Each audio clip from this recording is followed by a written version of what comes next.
The sun dips below the horizon, and the temperature drops faster than a knight's treasure in a tavern brawl. The wind whistles a mournful tune through the cracks of your home, and you pull your blanket a little tighter around yourself. Outside, darkness falls, and with it, the temperature plummets. For you and your family, it's time for bed. But sleep is a luxury you can't afford. Tonight, you must huddle together for warmth, a tangle of bodies beneath a patchwork quilt, each person's breath hitching in the darkness as the night drags on. Welcome back to my channel. Here, I bring you the craziest and weirdest facts from human history. Some nights, simply staying awake was a matter of life and death. For many medieval peasants, their nightly routines were a desperate battle against the freezing cold. You may think our modern rituals are crazy, but theirs were often more about survival than comfort. The sun sets early in winter, which meant that people had to start their nightly routine well before full darkness fell. This was so they could maximize the use of whatever daylight they had left and start huddling indoors before the temperatures dropped dangerously low. First, getting ready for bed involved a lot of bundling. Families would layer on as many warm clothes as they had, sometimes putting on every piece of clothing they owned, including their outer coats and boots. Even in bed, they preferred to stay fully dressed, leaving their clothes on and piling on top of the bed with whatever blankets they had. Sometimes people would use whatever materials they had, even scraps of fabric or old sacks, to add another layer of insulation. Children and elderly people were often given priority when it came to the warmest spots in bed. After all, they were the most vulnerable members of the family and needed all the help they could get. Since they shared beds and didn't have enough blankets for everyone to cover up completely, they would huddle close together for warmth. This meant that even though it was nighttime, families had to be very careful not to disturb each other while sleeping. A sudden movement could easily lead to someone falling out of bed and exposing themselves to the freezing cold, which could result in serious health complications. In order to make sure nobody accidentally wandered out of bed during the night, families would often block the entrances to their beds with objects like stools or boxes. This created a safe space where people could sleep without worrying about being disturbed. One of the main challenges of staying warm at night was keeping the body moving. If you stopped moving, you quickly started losing body heat, and that could be fatal. To combat this, families would come up with creative ways to keep active throughout the night.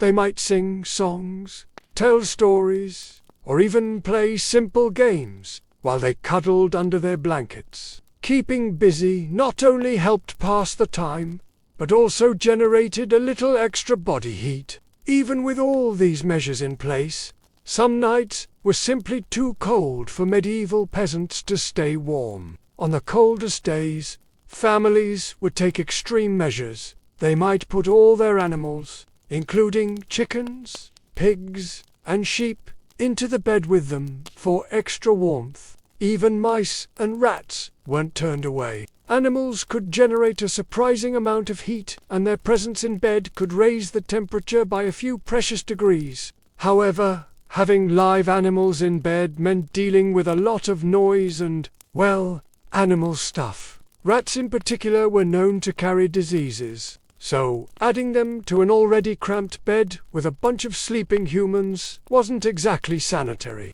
But people were willing to put up with a lot when it came to surviving the winter. For many peasant families, food played an important role in their nightly routine.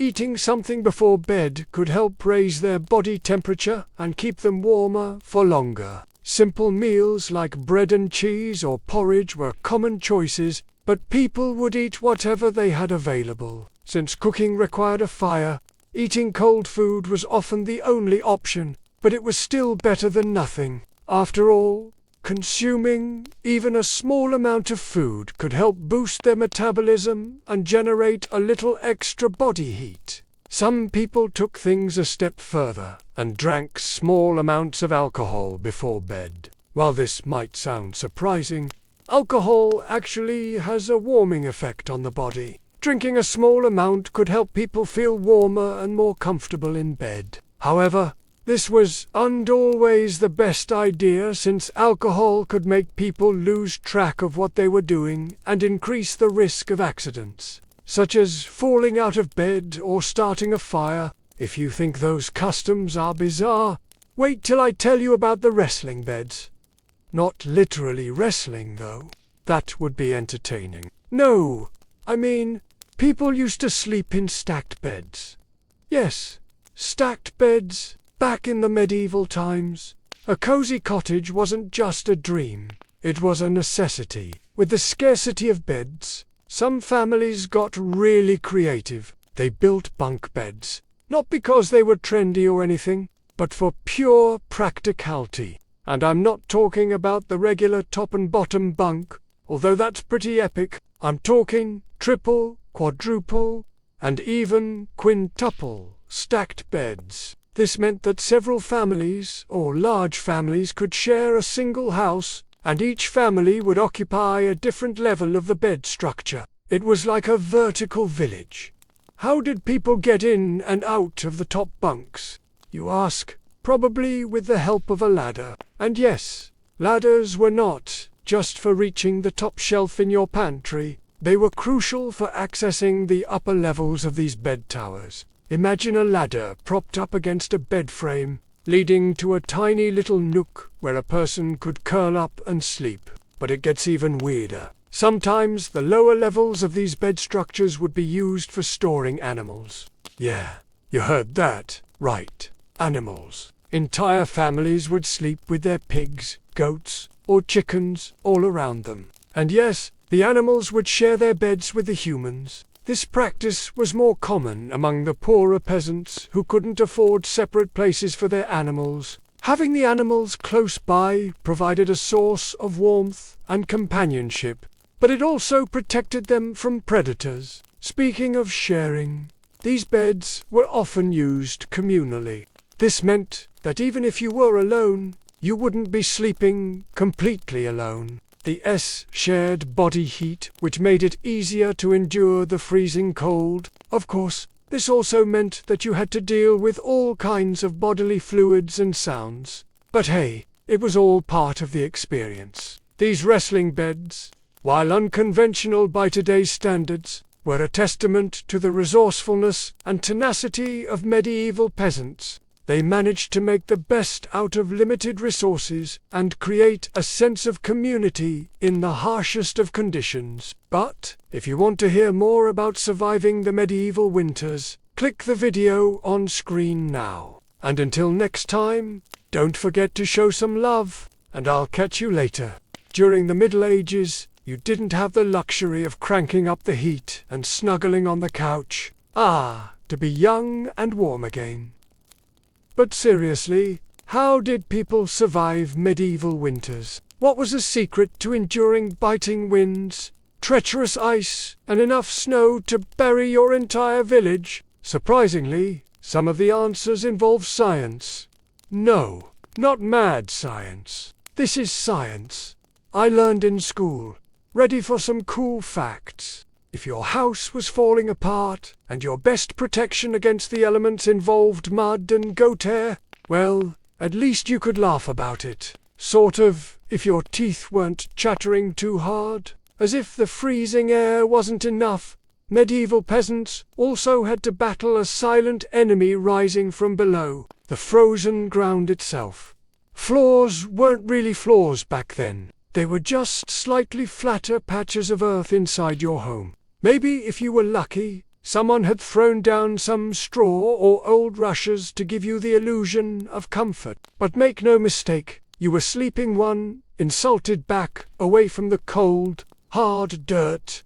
And oh, that cold was relentless. It seeped up from the earth like an evil little ghost worming its way through the straw, into your bones, and straight into your very soul. If you dropped anything onto the floor during a winter night, congratulations, it was now part of the permafrost. Medieval peasants tried to fight this grim battle in a few ways. One method was layering thick mats of straw across the floor if you could afford it. Or more realistically, if you could steal enough of it from your neighbor's field without getting caught, you might have a decent insulating barrier. But straw flattened fast, got moldy even faster, and added an extra crunchy soundtrack to your already miserable nights. Some homes layered dried rushes onto the dirt instead. Every so often, they would throw fresh rushes on top without cleaning out the old ones. Over time, this created a fascinating ecosystem of decomposing plants, fleas, and whatever mystery creatures decided to move in. It was basically medieval carpet padding. If your carpet was alive, slightly damp, and smelled like a wet dog, beds, for those who had them, didn't solve much. They were usually little more than wooden frames packed with, you guessed it, more straw or hay. Instead of cozy mattresses, you had poking, shifting, crunchy layers that did little against the cold. Radiating from below, tossing and turning wasn't about comfort. It was a desperate, awkward dance to keep blood flowing and avoid freezing one side of your body. The truth is, medieval peasants didn't conquer the icy ground so much as learned to live uncomfortably above it. A good night's sleep wasn't about dreams or softness. It was about waking up with all your toes still attached. And if you could pull that off, hey, you were doing better than most. If medieval homes had a single hero during winter, it wasn't the roof, or the walls, or even the brave layers of dirt and dung insulation. It was the hearth, a crackling, stubborn fire pit that served as the only real defense against the cold, the darkness, and the general gloom of medieval life. At the center of nearly every peasant home was a simple fire. No fireplace with a fancy stone mantel, no neat chimney sweeping the smoke skyward. Instead, you had a basic pit or pile of stones, some half-burned logs, and enough smoke pouring into the room to make you wonder if you were slowly becoming a ham. That's right.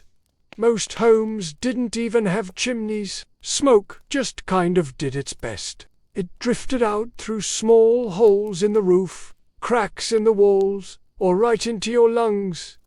If it was feeling lazy that evening, it wasn't ideal for breathing or your overall lifespan. But on the bright side, it did a great job of fumigating fleas and other unwanted guests. Who needs pest control when you're marinating in smoke 247?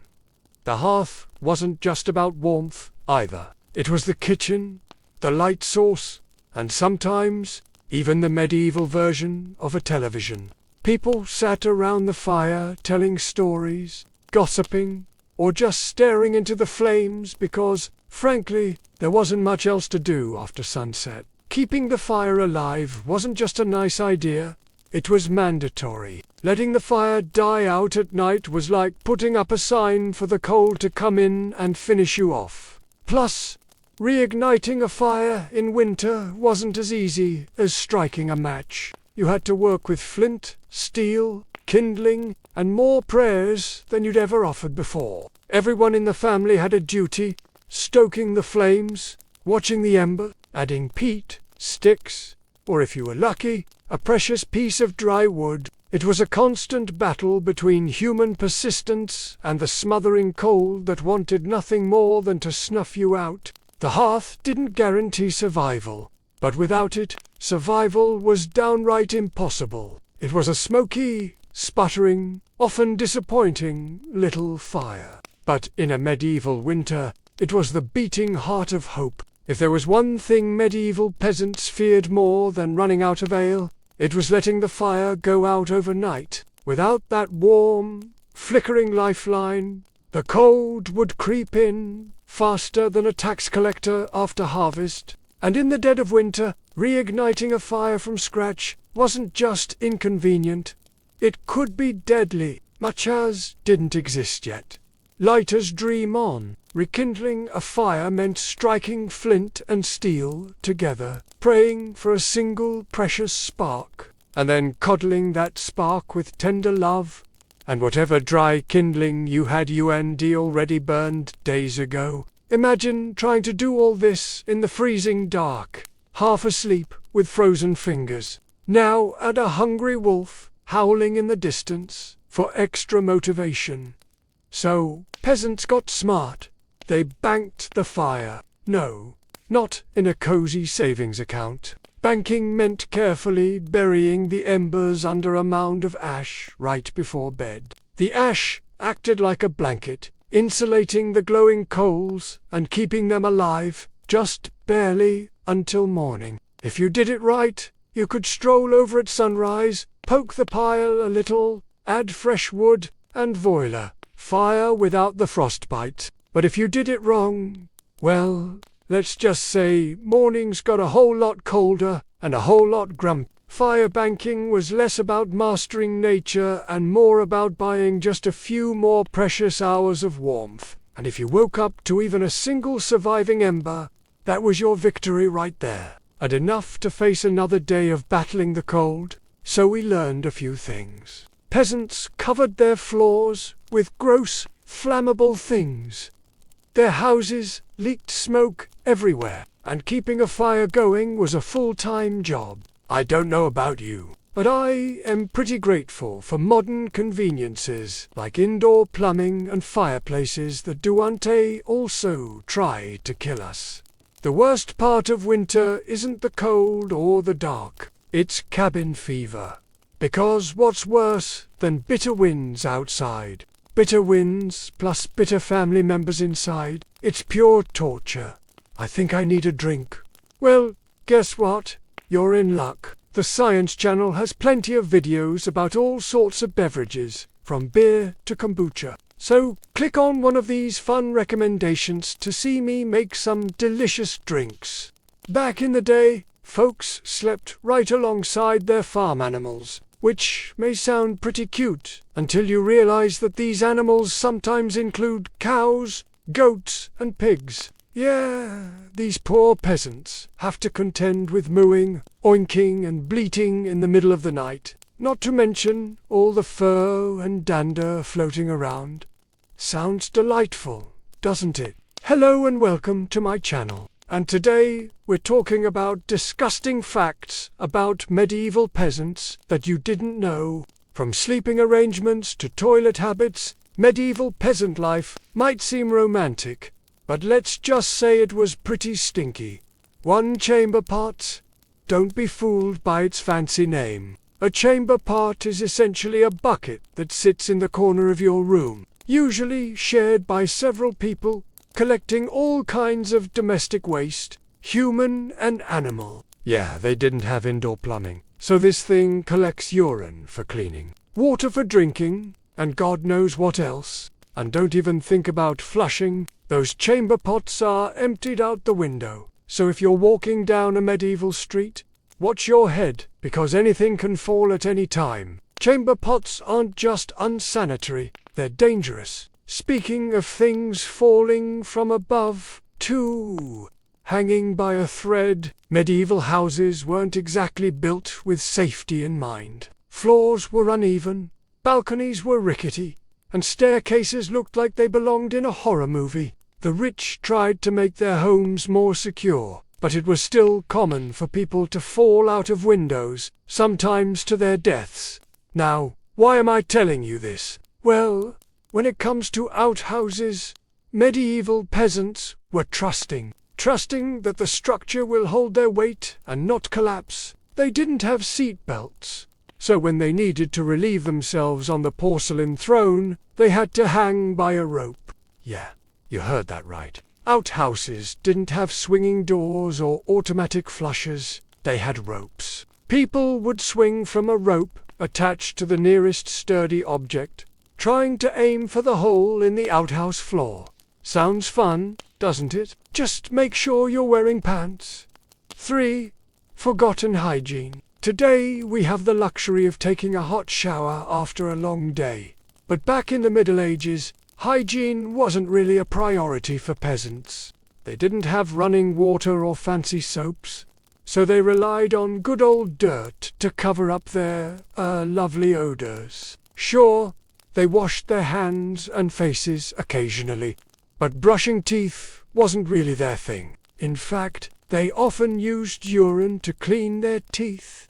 And no, that's not a joke. Urine contains ammonia, which can help remove stains and kill bacteria. So it's not surprising that medieval people used it as a cleaning agent. Not only did they use urine to clean their teeth, but they also applied it directly to their skin to treat acne and other skin conditions. Imagine going to the bathroom and finding someone peeing on the floor. Now imagine that person is smiling at you while doing it. That's the kind of surprises you might have encountered in the medieval era. During the Middle Ages, urine was also used as a cleaning agent for laundry. After all, it's full of ammonia, which can help break down stains and kill bacteria. Plus, it was readily available, unlike fancy soaps or However, using pee as a cleaning agent definitely had its downsides. For one thing, it smelled terrible. Just imagine trying to wash your clothes in urine and then having to wear them afterward. The stench must have been unbearable. Additionally, urine isn't the most effective cleaning agent out there. It can't really replace soap or detergent, and it probably won't get your clothes as clean as you want them to be. Still, for people living in medieval times, urine was probably better than nothing. Number 4. Sleeping arrangements. When the fire sputtered and the freezing winds whistled through every crack, there was one surefire source of warmth: each other, and if that meant sleeping cheek to cheek with your entire family, neighbors, livestock, and possibly a very confused goose, so be it. Forget about personal space. Privacy wasn't even a concept on the coldest nights. The goal wasn't comfort. It was, don't wake up frozen to the floor. Entire households piled into the warmest corner of the house, wrapped in whatever scraps of cloth they could find, and formed what could best be described as a desperate, snoring human lasagna. Younger kids squeezed in between parents, grandparents snuggled under the outer layers, and if Cousin Ethel showed up unexpectedly, well, there was always room for one more. If you were lucky, you got to sleep in the middle, where body heat radiated from all sides. If you were unlucky, you were on the edge, the medieval equivalent of sleeping next to the door of a meat locker. And woe to the person who moved too much during the night. You shift once to get comfortable, and suddenly you've knocked Aunt Maud into the freezing draft by the wall. Congratulations, you're now the family villain. Sometimes even bedding was shared, a communal straw mattress that slowly flattened under the nightly weight of multiple generations. And because hygiene wasn't exactly winning any awards back then, let's just say it wasn't the most fragrant sleeping arrangement. But hey, when it's you versus frostbite, you stop being picky. Body heat wasn't just nice, it was strategic. Some medieval guides even recommended deliberately arranging the strongest, warmest people on the outside of the group, like human shields against the cold. Babies and frail elders were tucked deep in the center, treated like the precious little heat generators. This wasn't just about survival, though. Over time, it became part of daily life, part of family bonding. Long winter nights huddled together led to storytelling, singing, and undoubtedly some very interesting conversations muffled under a shared wool blanket. So, next time your sibling steals your blanket or your dog hogs the bed, just remember, at least you're not fighting for elbow space between a snoring uncle and a particularly judgmental goat. Number 5. Sharing is caring. If you thought modern roommates were a challenge, medieval peasants would like to introduce you to their winter housemates. Cows, goats, pigs, chickens, basically anything with a pulse and a little bit of body heat. Bringing animals indoors wasn't just a quirky village tradition.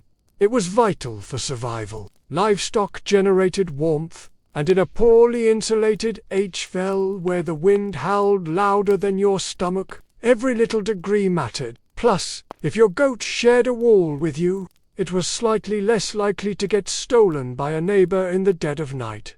2 birds, 1 stinky stone. At night, the house became a chaotic, living furnace. Chickens nested in corners, pigs snorted near the hearth, and cows lounged luxuriously against the walls, chewing cud like they paid rent. It wasn't glamorous. Far from it. If you've ever been stuck in a car on a summer road trip with someone who forgot to shower, imagine that. But it's a cow, it's winter, and there's literally nowhere else to go. The smell's legendary. By springtime, the perfume of a shared winter was something fierce. You didn't need to light a candle. Your nostrils were already on a wild ride. All right, comment below. Which of these medieval facts surprised you the most? And would you ever share a bed with a pig? Let me know. Thanks for watching. See ya. Medieval peasants, renowned for their exquisite fashion sense, flaunted their wealth and status with the finest garments money could buy.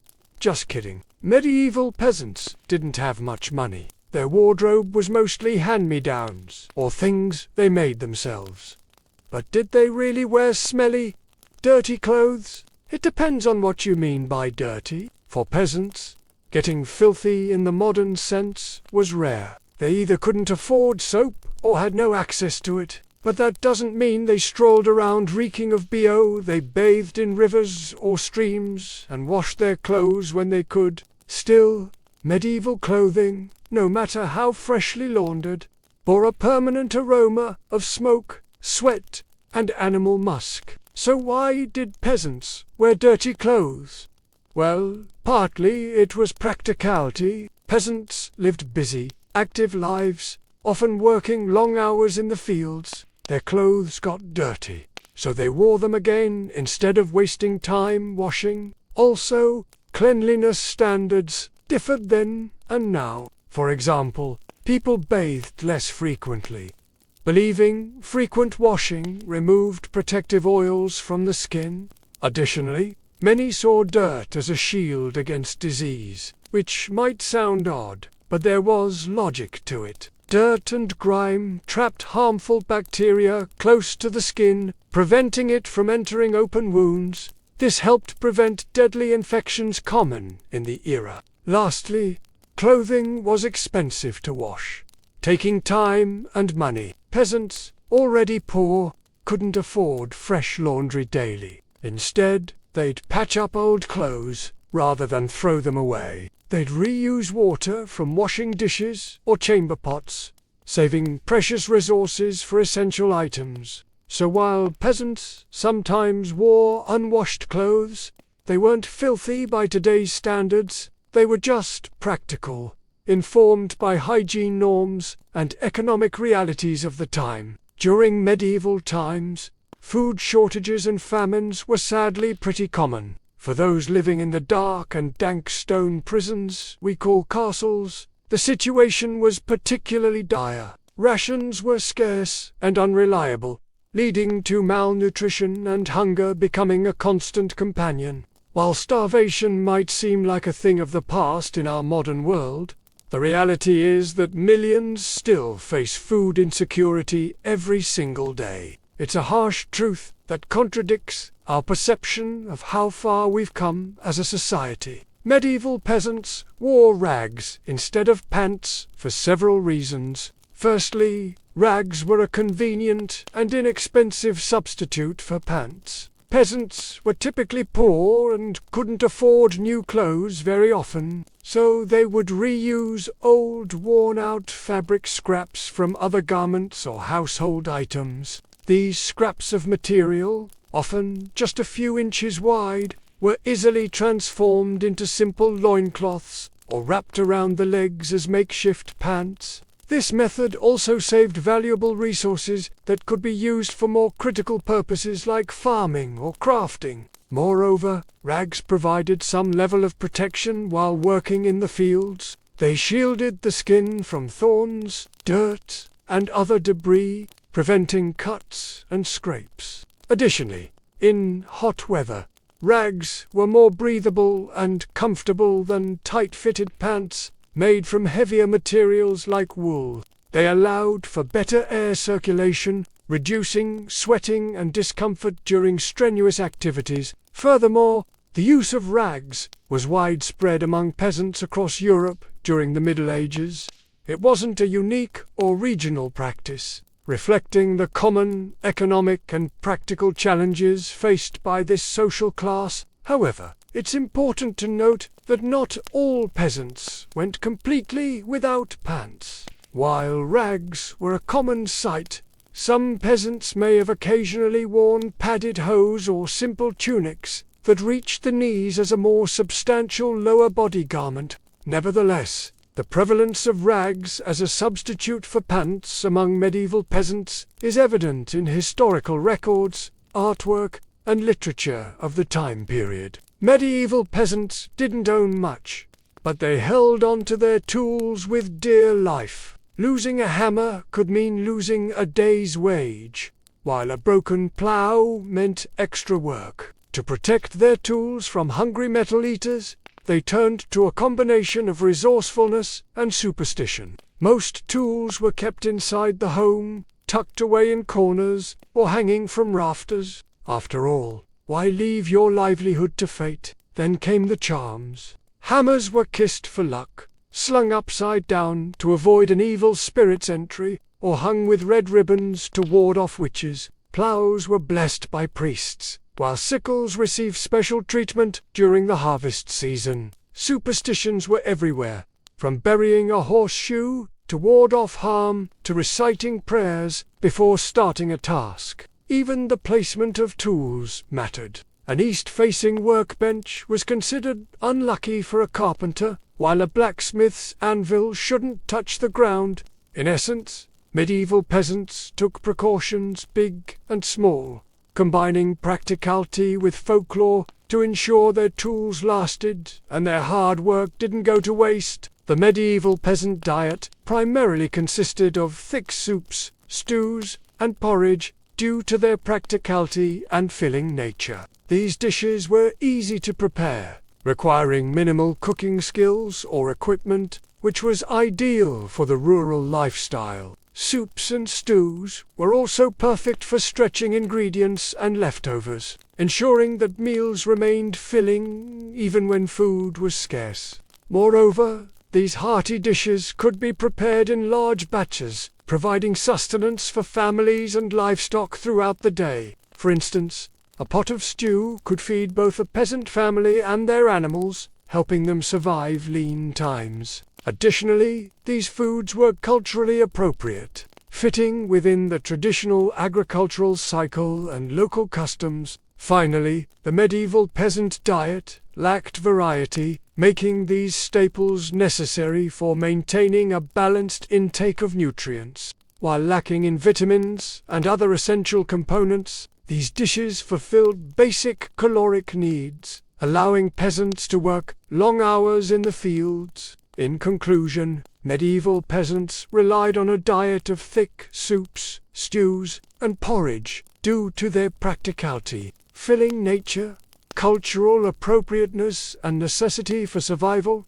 Shoes were a luxury in medieval peasant life. Walking barefoot was common, especially in warmer months, due to the expense and inconvenience of wearing shoes. Peasants often wore multiple pairs of socks to protect their feet from the elements and potential injuries. Wooden clogs were sometimes worn, offering some protection and insulation. In colder months, peasants might wrap their feet in cloth or old rags and stuff them into wooden shoes or clogs. Leather shoes were generally reserved for special occasions or those who could afford them. Mending shoes was a necessary skill, as footwear was costly to replace. Cobbling was a respected trade, and skilled cobblers could make and repair shoes, often creating sturdy, long-lasting footwear from leather or other materials. In essence, while peasants desired shoes, their practicality, cost and maintenance were significant factors in determining when and how they were worn. Medieval peasants didn't always sleep in the same bed as their livestock. While sharing a dwelling with animals was common, separate sleeping arrangements were sometimes possible. Factors like available space, the type of dwelling, and local customs influenced sleeping arrangements. Peasants might choose to keep animals out of the house for safety reasons, such as protecting their home from predators or preventing damage from animals. Some peasants might have separate animal pens or stables, allowing for a clearer division between human and animal spaces. Alternatively, families with enough space might designate an area of their home for animal housing, while keeping a distinct sleeping quarters for themselves. Regional customs and traditions also played a role, with some areas encouraging or discouraging sharing a dwelling with animals. Ultimately, while medieval peasants often shared their homes with livestock, separate sleeping arrangements were sometimes feasible based on individual circumstances and local practices.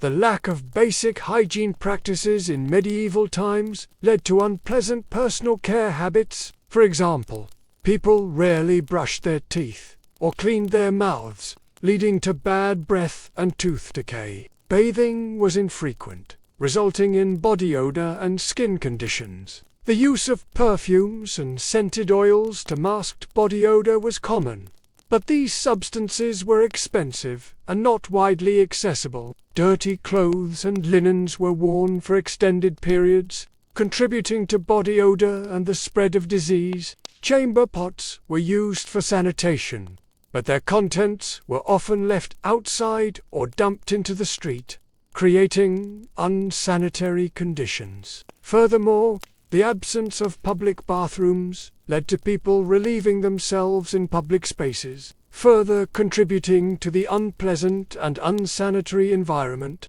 Overall, the lack of basic hygiene and sanitation practices resulted in a pervasive unpleasantness that permeated medieval society. It's undeniable that medieval peasants were true survivors. Living during a time when life was tough and death was even tougher, they developed some pretty nifty tricks to stay alive. From snuggling up with cows for warmth, to patching up their clothes till they looked like Frankenstein's patchwork, these folks were resilient, resourceful, and undeniably stylish, if not by today's standards. So here's to the medieval peasants. May their fashion choices forever be questionable, but their survival instincts unmatched. In our recent episode about medieval hygiene, we discussed how dirty things really weren't such a bad thing. For our peasant buds in the Middle Ages, the benefits of cleanliness just didn't outweigh the costs, both in terms of resources and effort required to achieve it. And nowhere was this more evident than in the realm of baths. The truth is, our medieval peasant friends smelled like dirty socks, and whether they liked it or not, they were rather fond of it. Not only were baths infrequent luxuries, but the practice of frequent bathing was considered somewhat unhealthy. There was a sort of wisdom among the peasantry at the time that believed that too much scrubbing and soaking would result in, among other things, baldness and cancer. Yes, apparently people were concerned about cancer back then. Now, obviously, those poor dears were unaware of the myriad other causes of cancer, but they did know that taking a bath wouldn't cure what ailed them. More likely than not, the reason they avoided water so often was a simple matter of practicality. Baths required a lot of fuel. Heating the water was expensive, and if you had to use wood to heat your house during winter, well, you weren't going to put that wood towards running yourself a nice hot bath. That's why during the winter months, baths were mostly reserved for emergencies. Our medieval peasants would strap on their coats and wade into the icy water for a quick dip, only when something major happened, like the plague, which, you know, hey, if you got it, flaunt it. Nowadays, we scrub ourselves silly with fancy soaps and shampoos and conditioners. Back then, they used water and maybe a little bit of whatever plant they had lying around. But that doesn't mean they didn't have their favorite ways of cleaning themselves.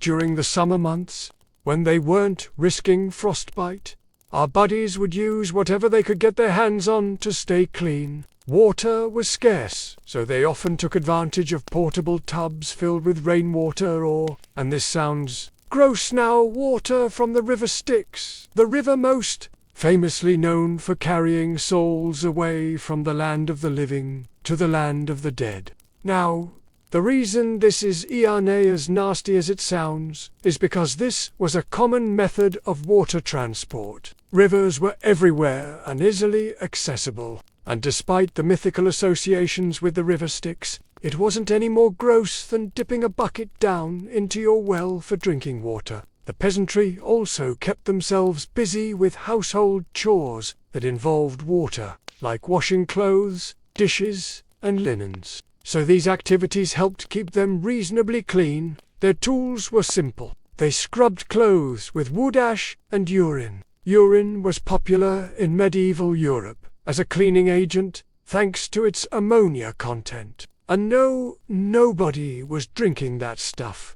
It came directly from the bladder of animals. But of course, the main chore that prevented peasants from becoming stinking piles of despair was their commitment to laundry. We've already explained how the lack of good quality linen led to a lack of cleanliness. But that double-edged sword cut both ways, because when you didn't have a fresh set of clothes to put on, you wore the same thing until it was ready to go back into the wash. So every now and then, when their clothes were sufficiently soiled, peasants would head out to the river and wash them by hand. Everyone chipped in, tossing their smelly shirts and breeches into the river and working together to scrub them up to par. They'd boil their clothes in large vats to kill off any lingering insects, scrape off the grime, then beat their garments against rocks to get them good and clean. Once everything was thoroughly rinsed, they'd wring out the excess water and hang their clothes on bushes or fences to dry. This would attract the attention of local boys, who would immediately begin pelting them with stones. Just kidding. We made that part up. At least we think we did. But the basic process went like this: rinse, scrub, boil, rinse, dry, wear. And that last step was a big one. Wearing the clothes kept them clean longer than if they had thrown them back on after that first rinse. Body oil and sweat would naturally work the grime and dirt into their clothes, giving them more protection from the elements and forcing them to wait longer until their next bath. Since people in the Middle Ages couldn't always rely on natural body oils to keep them clean, they developed a taste for perfumes and scented oils. After all, smelling good was a pretty good way of hiding the fact that you hadn't bathed in weeks. Rose water and musk were popular choices, but others enjoyed fragrances like nutmeg, cinnamon, and cloves, which were widely available throughout the Middle Ages.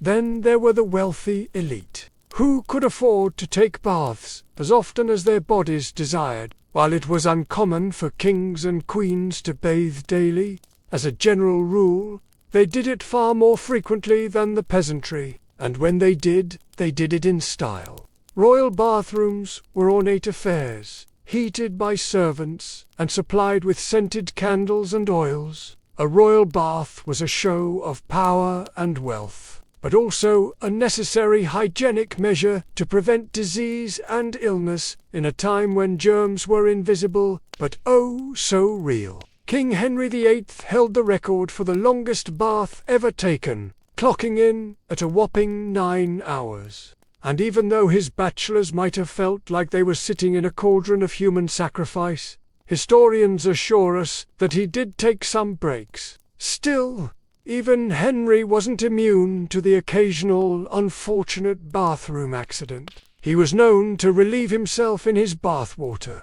but perhaps that was just his way of conserving water.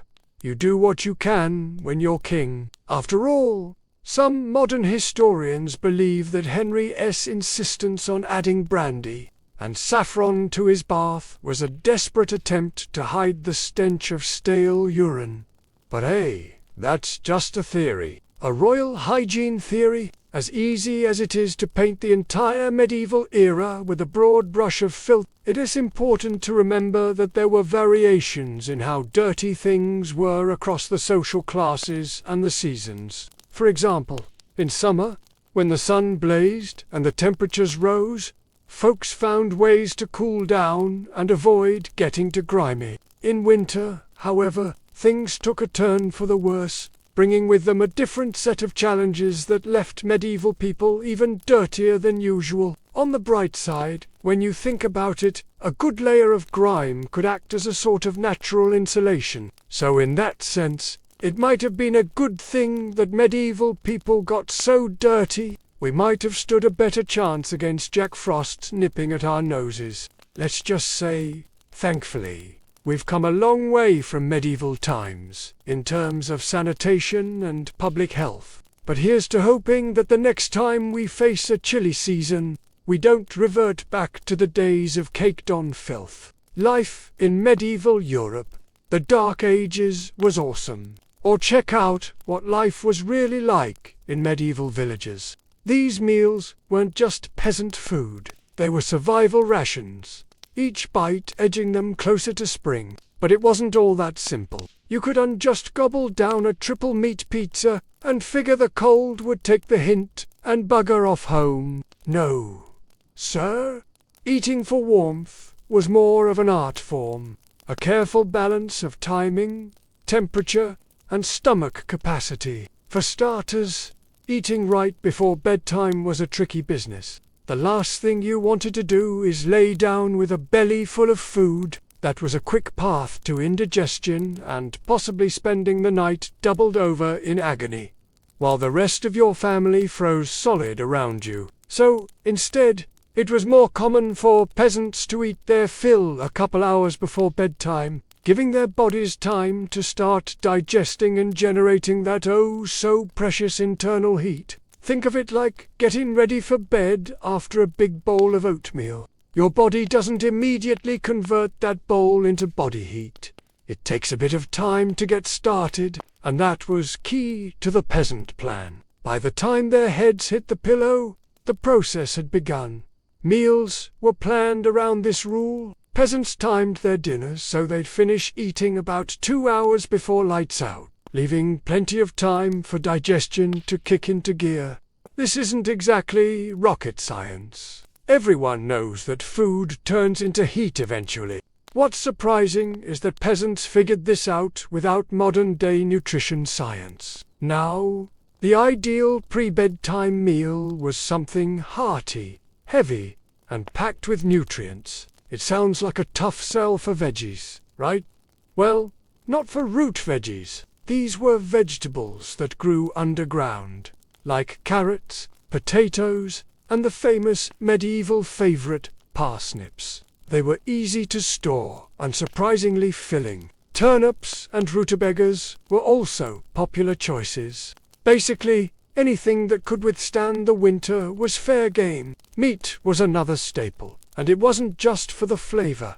Fattier cuts of meat were better. They had more fat, which meant more calories. So think bacon, sausage, and poultry with skin. When times were leaner, wild game like rabbit or venison were welcome additions, too. These provided protein without adding extra bulk. It's not gourmet dining, but it's pretty close to surviving on takeout coffee and instant noodles. As for carbs, grains were the go-to, especially oats and barley. They were affordable, filling, and easily turned into porridges or gruels, perfect for soaking up any extra gravy and adding more calories. Peas and beans were also common, bringing more protein into the mix. Bread was a staple, too.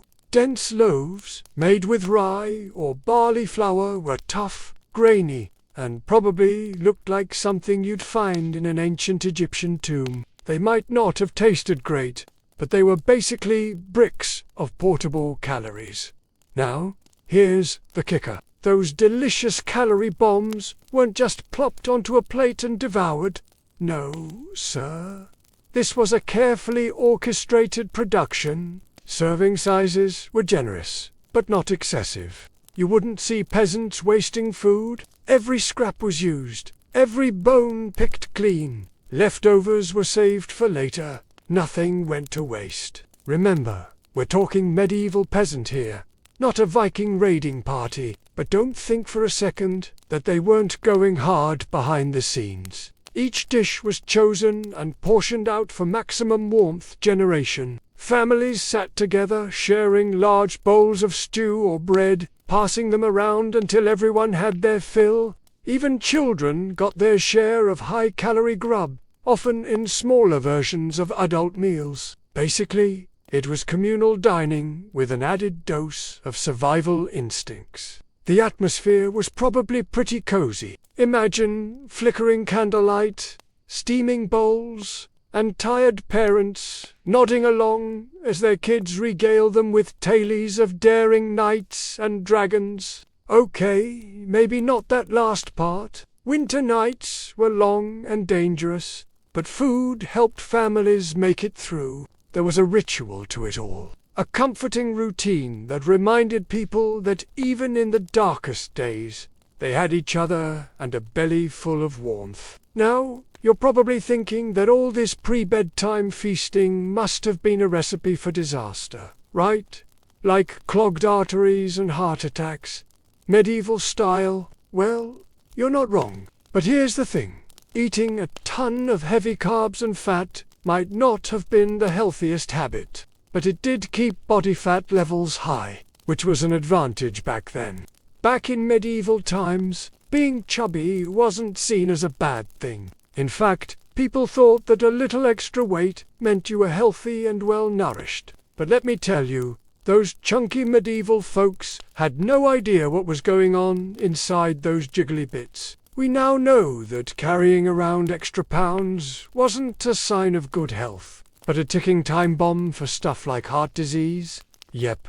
They were literally packing on the pounds, but not in the healthy way we think of today. Today, athletes train hard to gain muscle and very little fat, but back then, well, they didn't have fancy gym equipment. Instead, peasants had to rely on heavy farm work for their exercise. And believe me, hauling around bales of hay is not exactly the same as bench pressing a personal best. These days, we know that it's all about balance and moderation. But back then, they just hoped their tummies would stay full and warm long enough to see another sunrise. Unfortunately, even the best-laid plans don't always work out. Sometimes illness, accidents, or simply running out of supplies would disrupt their routines. And when that happened, things could get pretty rough. Winter was already tough enough without throwing hunger and illness into the mix. People couldn't always eat the right foods at the right time. Life on the farm was unpredictable. A sudden storm could ruin stored crops or force a change in work schedules. Injuries from farming, hunting, or even childcare could mean that someone couldn't help with preparing meals, or might need extra care and nutrition. While most people knew that a hearty meal before bed was a smart idea, it wasn't always possible. Illness could come out of nowhere, making eating difficult or even painful. In extreme cases, food might be scarce due to failed harvests or economic troubles, forcing families to make tough choices about who eats what and when. During these tough times, the regular rhythm of life would get disrupted. Skipping or delaying that special pre-bedtime meal could become the norm, and that meant facing the freezing night with an empty stomach and an uncertain future. While the idea of a pre-bedtime feast might seem like a comforting tradition, it was more than that for medieval peasants. It was a necessity, a calculated move to fight off the relentless cold. In a world where survival hung in the balance, they turned to food, not just as sustenance, but as a shield against the elements. So the next time you find yourself tucking into a late-night snack, remember, you might be indulging in a habit that has its roots in the struggle to survive the harsh embrace of medieval winter. Now, imagine you are a peasant in medieval Europe. Your day has been long and hard. filled with back-breaking labor in the fields. The sun is setting, the temperature is plummeting, and your farmhouse offers little shelter from the biting wind. But there's a sliver of comfort. Tonight, you'll share a warm fire with your loved ones, and afterwards, you can crawl into bed with a belly full of stew and a head full of dreams. Well, maybe not those exact dreams, but dreams nonetheless. That's because for medieval peasants, nighttime meals were a necessity, not just a tasty way to cap off the day. It was about survival. We don't often think of eating a hearty meal before bed as being anything but a comfortable habit, something we do for convenience or pleasure. But for our medieval peasant friends, this routine was crucial for surviving the icy grip of winter. It all comes down to what medieval peasants ate, and when they ate it first. The ingredients themselves. Medieval peasant cuisine wasn't exactly a diet famous for its health benefits. While their meals contained vegetables like cabbage, onions, and carrots, the staples were dense carbohydrates like bread, cheese, and porridge. Not exactly fuel for a brisk jog, but these foods did provide vital calories and fats that helped keep the body warm. These hearty dishes, usually loaded with filling ingredients like barley or beans, were leftovers that had been saved since the previous evening. Food waste wasn't a thing back then, and these leftovers would include any meat that was available, typically some form of pork due to religious restrictions on other meats during Lent. If you were especially lucky, say after a festival day or a generous slaughter, you might even get a hunk of salted pork or a slice of dried sausage thrown into the pot. Now, this wasn't comfort food in the Instagram sense. No delicate presentation, no artisan garnish. It was one enormous, vaguely brown meal designed to sit in your gut like a friendly brick, slowly burning through the night and keeping you just a little bit warmer. The timing of this nighttime feast was equally important. Imagine it's the 14th century, and you've spent a long day working in the fields. It's late, it's cold, and your stomach is rumbling. You eat a huge meal, but there's no microwave to quickly reheat it, so you have to wait as it cools down a bit. For a hungry peasant, that's torture. But waiting was crucial. Eating a piping hot meal too close to bedtime risked discomfort and potential burns. The trick was to eat the meal just before retiring for the night. This way, it had time to cool, but it kept the body warm while you slept. This wasn't just about eating a lot, it was about eating smart. Foods that took longer to digest provided a slow, steady trickle of warmth. Fatty foods were particularly praised, not just for the energy they provided, but because fat burns slower than lean meat. A bellyful of stew, bread, and a questionable amount of lard, peak medieval winter luxury. No one was exempt from this nightly ritual. Parents made sure even the pickiest children ate heartily. Nobody cared if little Thomas didn't like turnips. You ate the turnips, or you shivered through the night thinking about how much you missed the turnips. Harsh but effective parenting. Medieval style. It wasn't a decision, it was a necessity. Keep those calories in and the chill out. Of course, heavy nighttime eating came with its own hazards. You might be warmer, but you were also risking a night of vivid, bizarre dreams, fueled by a stomach trying desperately to process an entire field's worth of cabbages. Was it worth it? Absolutely, because in the end, peasants weren't aiming for a Michelin star meal. They were aiming to survive, and if that meant going to bed full, bloated, and breathing gently through your nose next to a steaming cow, well, that was just another night in the ongoing quest to see another frosty sunrise. But life as a medieval peasant wasn't solely defined by food. Yes, it revolved around it, but every aspect of their lives had a unique twist.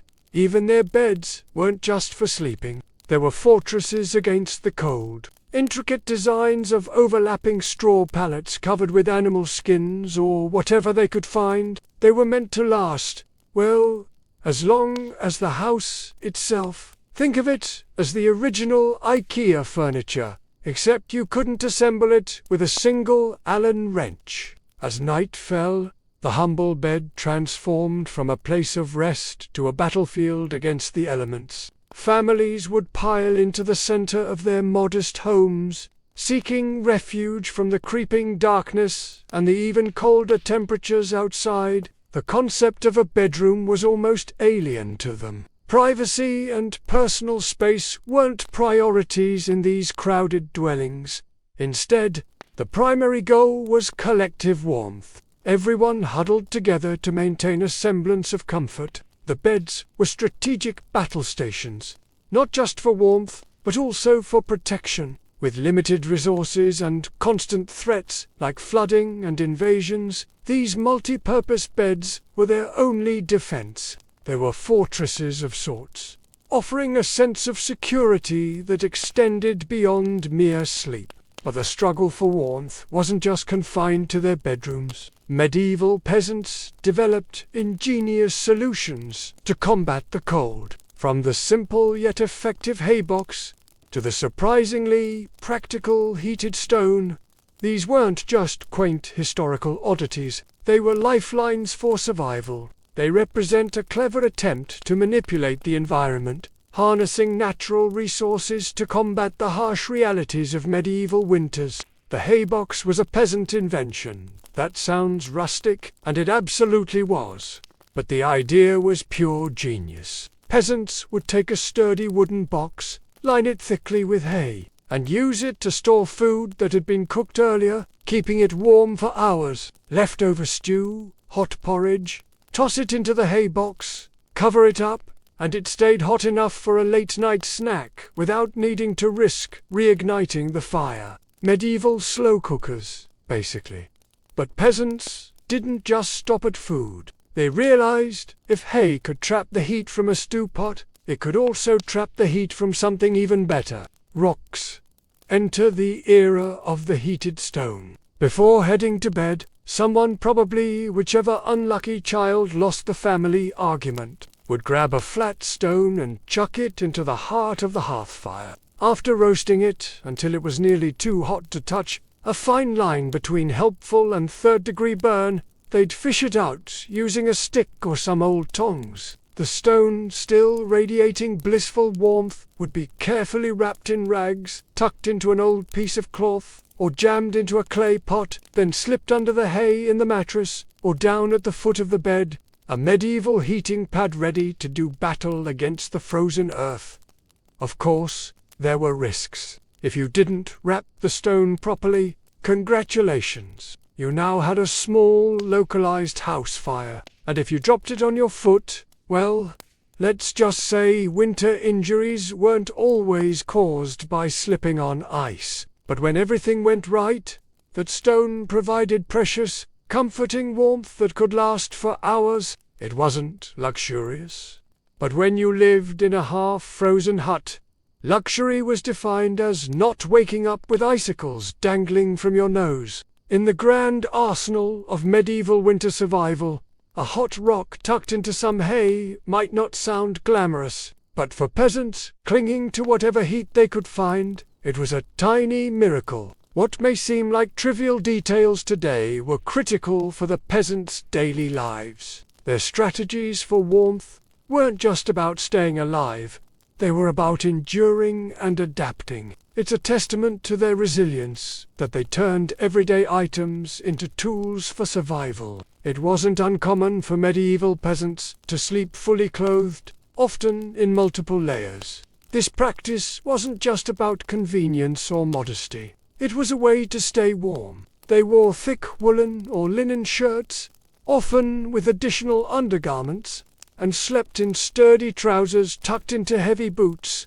These clothes weren't just for outdoor work. They were an essential part of maintaining body temperature throughout the night. Layering clothing provided more than just warmth. It allowed them to regulate their body temperature as the night wore on. They could shed a layer if they started to feel too hot from their supper, then pull it back on as the temperature dropped again. It was a rudimentary system, but it was effective. This practice wasn't reserved for adults. Children were similarly bundled up, though likely not to the same extent. Keeping their tiny bodies warm was crucial, not only to ward off illness, but also to ensure they grew properly. Waking up shivering in a cold, drafty room wasn't unusual for medieval peasants. The morning routine involved a lot more than just making a fire. It was a battle against the cold to get their blood flowing again. Some might take a hot bath or wash their face in warm water, while others would simply move about slowly until they felt their limbs coming back to life. It wasn't a luxury most could afford, but if a peasant was lucky enough to have access to a bath, it was used for more than just cleanliness. It was a tool for survival. Their nights were filled with a quiet struggle against the cold, a testament to the harsh realities of medieval existence. The seemingly mundane aspects of their daily lives, like sleeping habits and clothing choices, were actually brilliant adaptations for survival. Life as a medieval peasant wasn't just tough, it was freezing, and their strategies for staying warm were nothing short of inspiring. There are few things more terrifying than the creeping, silent onset of frostbite. The skin turns pale, numbing pain sets in, and then comes the strange indifference as feeling after feeling slips away, followed by the dawning realization that your hands or feet may never function properly again. In a cruel twist, this agonizing fate befell many of the medieval peasant women who'd done everything right. They'd layered up with wool, made sure their fires burned steadily, and maybe even whispered an extra prayer to stay safe through the winter.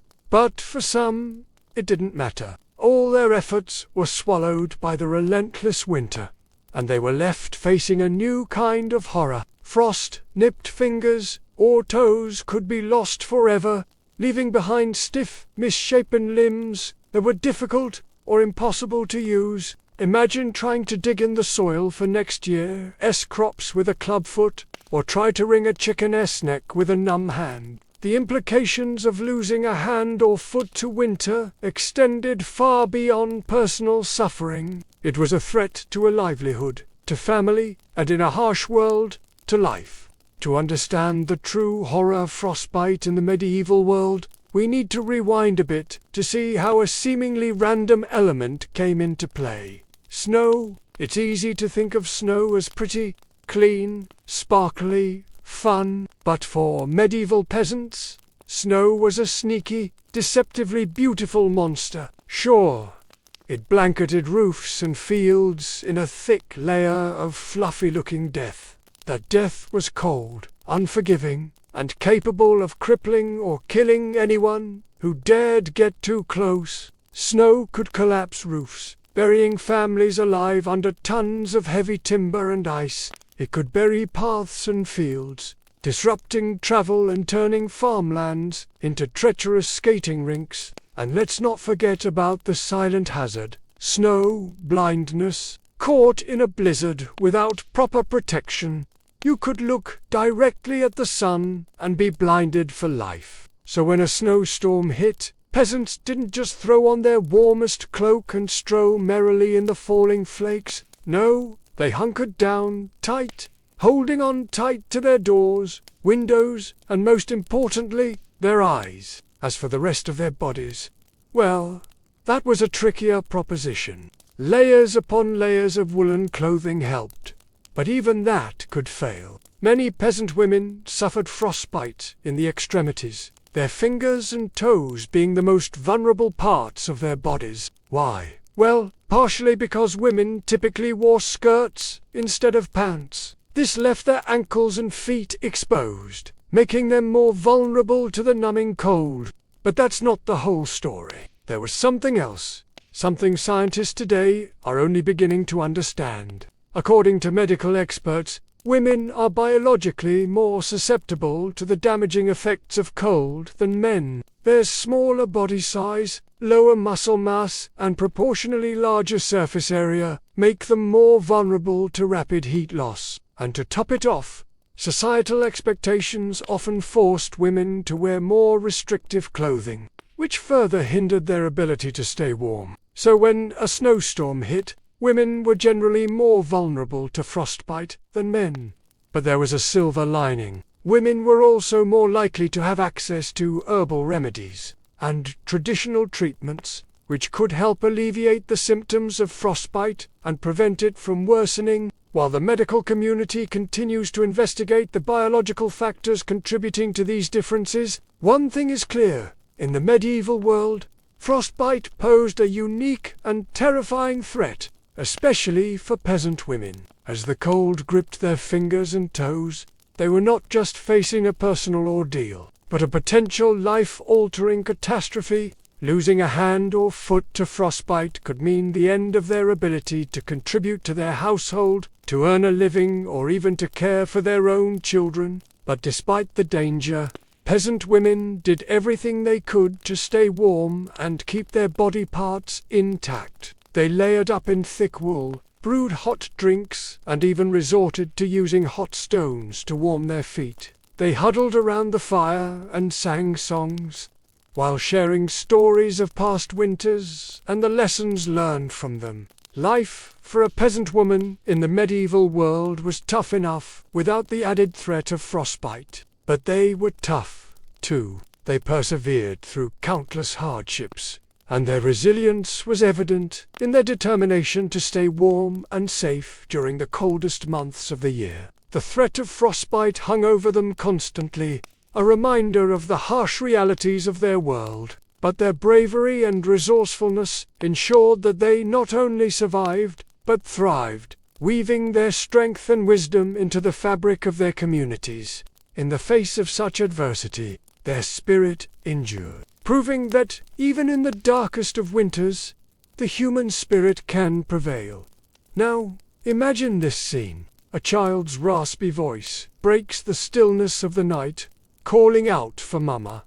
She's tending the fire, but she's far away, her hands gnarled with arthritis, struggling to coax a few embers back to life. Now picture the family, a mother, father, and their 2 children, huddled beneath a single threadbare blanket in a tiny hovel. Outside, the wind screams like a hungry wolf, rattling the shutters, shaking the roof. What's the best way to keep warm in the midst of such a storm? How did medieval families cope with the biting cold? In the depths of winter, the struggle for warmth wasn't just about piling on layers and lighting a few fires. It was a constant, exhausting battle. Back then, keeping a fire going wasn't as easy as flicking a switch. It required tending, coaxing, and vigilance, especially with the threat of snowstorms and other disasters lurking around every corner. But medieval families didn't just endure this struggle passively. They found ways to make it a little easier, safer, and a bit more bearable. To begin with, they used whatever resources they had,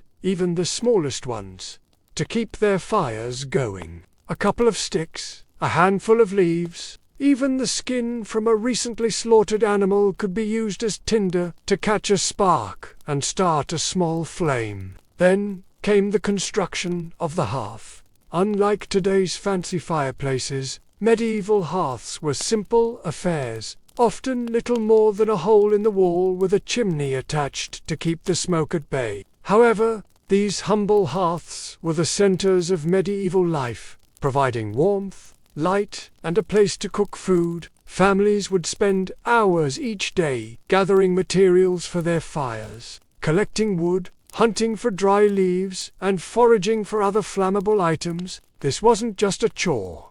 It was a test of endurance and skill. Members of the family, including children, would brave the cold, wind, and snow to gather enough fuel to keep the fire burning through the night. Once the fire was lit, it was a constant battle to keep it going. The fuel had to be tended carefully to prevent it from dying out, and the flames had to be shielded from the wind to stop them from flaring up too much.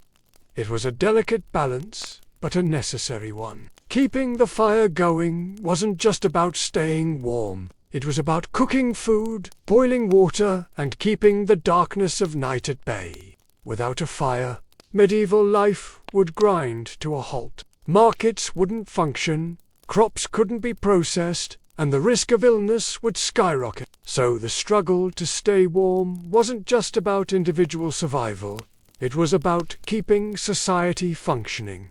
Medieval families didn't do this alone. They relied on their communities for support, sharing resources and helping each other out when times got tough. In return, they also offered their help to others who were struggling to keep their fires burning. It was a system of mutual aid that ensured that no one froze to death in the winter. It wasn't always enough. Sometimes families failed to keep their fires burning and tragedy struck. Sometimes a poorly constructed hearth gave way, burying its occupants in a cloud of suffocating ash. Other times, a careless spark ignited a thatched roof, turning a cozy home into a fiery tomb. But for the most part, medieval families managed to keep the cold at bay, thanks to their resourcefulness, determination, and the support of their communities. They created cozy, if rudimentary, built sturdy chimneys and developed techniques for gathering and storing fuel that kept the winter chill out of their lives. The story of how medieval peasants kept warm is ultimately a story of resilience, of human beings refusing to be cowed by the cold. It's a testament to their resourcefulness, creativity, and the bonds of community that sustained them through the harshest of winters. Thanks for watching. Anne Boleyn, my friends, is finally here to reclaim her story. And I'm so excited to share this new series with you. We've talked about her before, of course, the iconic wives of Henry VIII. But it's been a while since we really dove deep, so let's do that now, shall we? Let us begin at the very beginning and explore how Anne grew from a bright young thing into the Queen of England. But first, a word of advice from our sponsor, Brilliant. Brilliant is the best way to learn STEM interactively. With thousands of lessons, from foundational and advanced math to AI science, computer science, and more, Brilliant has you covered. What sets Brilliant apart is that instead of memorizing and regurgitating, you learn concepts through doing, experimenting, and problem solving. This interactive approach helps you develop a deeper understanding of complex topics and see how they apply in the real world. Whether you're looking to brush up on everyday math or dive into artificial intelligence, Brilliant makes learning fun, engaging, and accessible for everyone. And with new lessons added monthly, there's always something fresh to explore. Plus, if you enjoy learning like I do, you can spend hours on end exploring all the courses. Learning doesn't have to be a chore. Make time for learning every day with Brilliant. Visit brilliant.org/regal or click the link in the description below to get started. The first 200 of you will get 20% off Brilliant's annual premium subscription. Thanks to Brilliant for supporting this series. Now, let's get into it. It was December 1525 when Anne Boleyn finally stepped foot back onto English soil. For nearly 4 years, she'd been absorbing the ways of the French and Italian courts, cultivating her intellect, her multilingualism, her allure, and now she carried all of that with her back to the kingdom of her birth, ready to put it all to use. But as Anne would quickly discover, England in 1525 was a vastly different place from the one she'd left behind. Upon her return, Anne found employment as a lady-in-waiting to Queen Catherine of Aragon, a position that came with both prestige and proximity to the most powerful woman in the kingdom. It was good experience for a chance to reacclimate herself to the nuances of the English court while continuing to hone her skills. As a member of the Queen's inner circle, Anne was privy to the highest levels of diplomacy,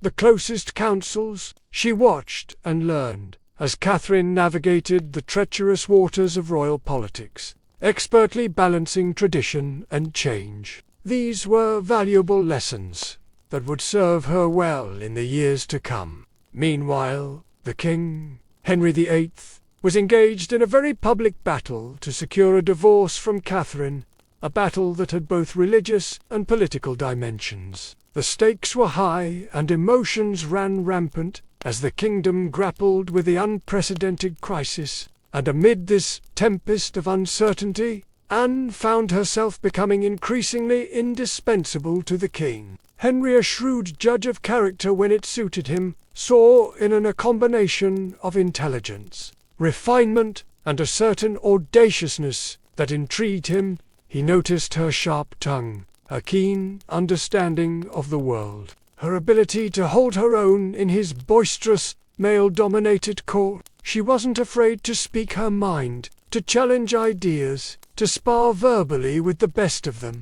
And he liked that. As the drama surrounding Catherine escalated, Anne found herself drawn deeper into the royal drama. She became a regular fixture at court, not just as a lady-in-waiting, but as a confidant, an advisor, a sounding board. More importantly, Henry really noticed her in a way that few women of her station ever hoped for. He paid her compliments, sought her company, asked for her opinion. All the while, the whispers around court intensified, speculating about Anne, about Catherine, about what the future held for both of them. The stage was set, the players were in position.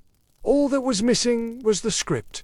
But Anne, with her sharp intellect and uncanny instincts, was more than ready to write it. The dissolution of the monasteries, the fall of Cardinal Wolsey, the rise of Thomas Cromwell, these events reshaped the spiritual and political landscape of England. It was a time of immense upheaval, of old certainties being cast aside and new possibilities emerging. And throughout this tumultuous period, Anne Boleyn remained steadfast, graceful, resilient. Her career at court flourished. She became governess to the young Princess Elizabeth, a role that demanded not only patience and wisdom, but also loyalty and discretion, qualities Anne possessed in abundance. Her relationship with the princess, born 8 years before Anne's return from the continent, was said to be warm and affectionate, a testament to Anne's capacity for empathy and kindness. And yet, despite her professional success, Anne never forgot the precariousness of her position. She understood the complexities of royal favor, the fleeting nature of fortune. So while she advanced in the court, she did so with caution and grace, never forgetting to whom much was given, much was expected. Throughout these years, Anne continued to excel. She accompanied the king on progresses around the country, managing households, overseeing festivities, and ensuring the king's comfort. Everywhere she went, she brought with her a combination of practicality and proving instrumental in maintaining order and decorum amid the trappings of royalty. Now, let's talk about Anne's most famous achievement, her role in the English Reformation. Remember, Henry's obsession with an annulment from Catherine was just about his failed hopes of producing a male heir. It was also about his desire to assert control over the English Church, to sever ties with Rome and claim supremacy for himself. In this radical project, Anne played a crucial role. Not only did she champion the break with Rome, but she also supported and advised the king on matters of religious policy, demonstrating a remarkable understanding of theology and scripture. She wrote treatises defending the divorce, engaged in theological debates, and corresponded with leading reformers across Europe.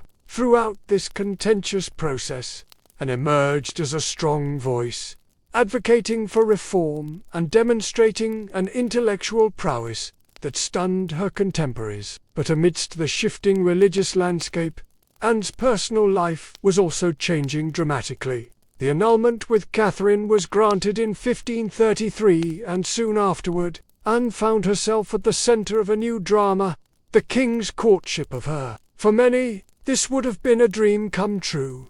a fairy tale ending to a young woman who'd navigated the complexities of court with such a... But for Anne, it was more than that. It was an opportunity to cement the changes she'd championed, to solidify England's break with Rome and steer the country towards a new era of religious freedom. In January 1533, Anne was radiant as she walked into the Church of St. Mary in the Strand. Today, we remember this day as the moment of her coronation, the crowning achievement of a young woman who'd risen from relative obscurity to become the most powerful woman in England. On that day, Anne was queen, not just in title, but in reality. A reality she'd shaped with her intelligence, her resilience, and her unwavering spirit. Yet even as she basked in the glow of her coronation, and knew that the path ahead wouldn't be easy, the religious and political upheaval she'd helped initiate would continue to roil the country. The enemies she'd made along the way, both foreign and domestic, were numerous and powerful. Nonetheless, Anne approached her new role with characteristic determination. She threw herself into her duties, acting as chief advisor to the king, managing the household, overseeing royal finances, and even playing an active role in foreign policy. She was involved in everything from drafting treaties to negotiating marriages for her children, demonstrating a level of competence that astonished even her detractors. Despite the challenges, Anne's reign marked a significant shift in English history. The seeds of the English Reformation were firmly planted, the foundations of a new political and religious order were laid, and at the heart of it all stood a queen who'd once been a nobody, a girl who dared to dream big, and in doing so had changed the course of her nation forever. So there you have it, a whirlwind tour of Anne Boleyn's rise to power. I hope you enjoyed this glimpse into her extraordinary journey. If you want to go further, deeper, broader, you know what to do. Subscribe for more royal mishaps and historical tales, and don't forget to follow us on social media for even more royal mishaps. Thanks for joining me on this adventure. I'll catch you next time. In 1533, the girl who returned to England was no longer just Thomas Boleyn's daughter. She was a player in a larger game, one that would soon engulf the crown itself. Henry VIII looked at her and saw not just the solution to his dynasty, but the woman he loved. On the other side stood Catherine of Aragon, a victim of circumstance and pride. She had arrived in England as a pawn in a political game, only to find herself trapped in a gilded cage. Each day that passed without a male heir pushed Henry further towards breaking with the Catholic Church. The quiet dignity of the Spanish princess contrasted sharply with the brash confidence of Anne Boleyn. Once upon herself, Catherine found herself an unexpected queen. Now in the 16th century, the Game of Thrones had its own rules. Patience, strategic marriages, and an iron fist hidden behind a velvet glove. For Catherine, survival meant playing the hand she was dealt, refusing to surrender her crown without a fight. But when push came to shove, what exactly did Catherine of Aragon possess? And how did she leverage those resources? Let's delve into the story of a woman whose life was a masterclass in chess, where every decision was a calculated move on the eternal chessboard of power. Catherine of Aragon was not just the wife of Henry VIII, she was a key player in the intricate game of European politics. Yet she had arrived in England in 1509 with limited resources and few allies. Her status as Henry's first wife, though, gave her a strong bargaining chip. While some accused her of clinging to power, Catherine was simply utilizing the advantages she had, and the first was that she was queen. More importantly, she was viewed favorably by the English populace. Her title wasn't just symbolic, it was a currency she could use. Catherine had arrived in England as part of a carefully negotiated marriage deal with Spain. This alliance gave her a layer of protection from foreign complications. In addition, Henry's initial fondness for her meant that he was unready to discard her just because they hadn't produced a male heir yet. However, her connection to the powerful Spanish royal family was both a blessing and a curse. While it made her influential, it also made her a potential pawn in international conflicts. The young princess brought with her an extensive dowry, a valuable asset that secured her place in England and funded her luxurious lifestyle.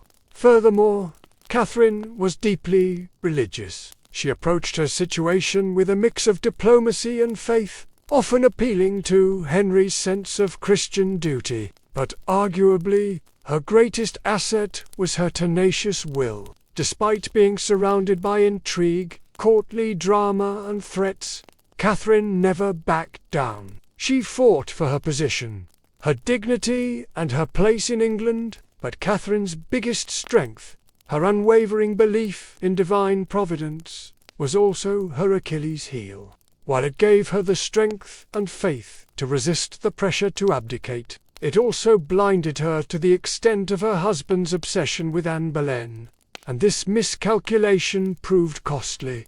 Anne Boleyn, on the other hand, had nothing to lose. Having risen from humble beginnings, she carried with her a blend of street smarts and innate charm that allowed her to navigate the complexities of the English court. Born outside the realm of royal protocol, Anne was unintimidated by the rigid customs and traditions of the English monarchy. But her greatest asset was her ambition. Anne had witnessed the pitfalls of relying on others for protection, and had decided to forge her own path, which led her to the most powerful position in England, the throne. Her audacity in challenging Henry's ego by rejecting his advances initially was a brilliant tactical move. It highlighted her difference from the other women at court, and drove Henry to pursue her relentlessly, thus entrenching her importance in the king's eye. In the Game of Thrones, this attention wasn't just flattering, it was strategically advantageous. Henry VIII had immense power. Not only was he the King of England, but he was also the head of the Church of England, a position that gave him authority over matters both spiritual and temporal. Initially, this authority was what kept Catherine secure, but the same authority was what Anne used to her advantage. Her defiance of Henry's romantic advances initially made her a threat to the established order, but it also forced Henry to take notice. This sudden surge in power, though, came with challenges. Henry's capricious nature, combined with his obsession with Anne, meant that their relationship was as volatile as it was passionate, and Anne understood this well. She knew that she was living on borrowed time, and that the only way to secure her position was to give Henry what he wanted most, a male heir. Similarly, Catherine had been unable to anticipate the depth of Henry's infatuation with Anne. And here we see the central flaw in Catherine's strategy, her failure to understand the dynamism of her husband's affections. Henry's feelings for Anne weren't just a passing fancy, they were an all-consuming passion that dwarfed anything he had felt before. Henry VIII may have been bound by his oath to Catherine, but his heart, much like his kingdom, was yearning for change. He wanted someone new, someone who mirrored his restless energy and insatiable curiosity. He wanted Anne. Unfortunately for Catherine, Henry's heart wasn't bound by the sanctity of vows or the expectations of the church. It was swayed by the intoxicating allure of the unknown. Anne Boleyn, however, played the waiting game brilliantly. She knew that Henry's persistence wouldn't diminish, so she bided her time, ensuring that she was always on his mind. Like a skilled chess player, she made sure that every move she made was calculated. When Henry finally proposed marriage, it wasn't a question of if, but when she would accept. It was a victory hard won, marked not by grand celebrations, but by the quiet understanding that she had outmaneuvered the competition. But even as an ascender of the throne, she couldn't help but cast a wary glance over her shoulder. The ghost of Catherine of Aragon lingered, a symbol of the perils of playing the game alone. In the tapestry of history, Anne Boleyn's rise to power is often overshadowed by her dramatic demise. Yet her journey from a defiant princess to a cunning queen deserves closer examination. Her story wasn't just about a love affair gone awry. It was about the resilience of a woman who refused to be sidelined. Catherine of Aragon, the epitome of stoic grace, weathered the storm with dignity.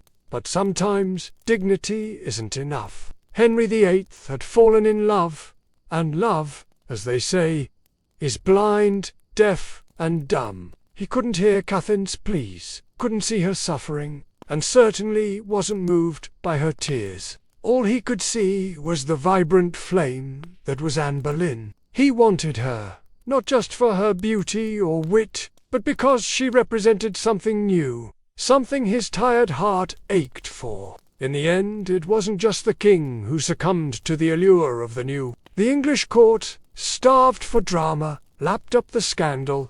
They cheered Anne's triumphs and hissed Catherine's name. The people of London, too, had their favourites. They loved the spectacle, the pomp and pageantry of it all, oblivious to the fact that their city was on the cusp of monumental change. As for Anne, she revelled in the adulation, the finer things in life, the fruits of her ambition. But beneath the surface, the quiet cost of her triumph gnawed at her. She was queen, yes, but at what cost? The ghost of Catherine of Aragon loomed large, a reminder that, no matter how high you climb, the past has a way of catching up. But what happens next? How does Anne fare? Does she manage to secure Henry's devotion, or is her reign destined to be a turbulent one?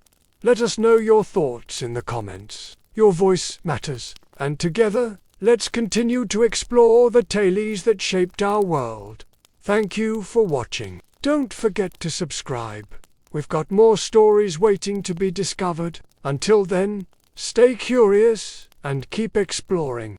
All this week, we've been exploring the ways that Anne Boleyn changed history. If you missed any of our videos, check them out right here on our channel. And while you're at it, why not subscribe so you don't miss out on future installments? Now let's go back to 1536, where we find that after overcoming so many obstacles to achieve the crown, Anne's fate is sealed by the whispers of envy and the sharp tongues of her enemies. Once within the tower's dark walls, Anne's fate was swift. She was stripped of her titles, her jewels, and finally her head.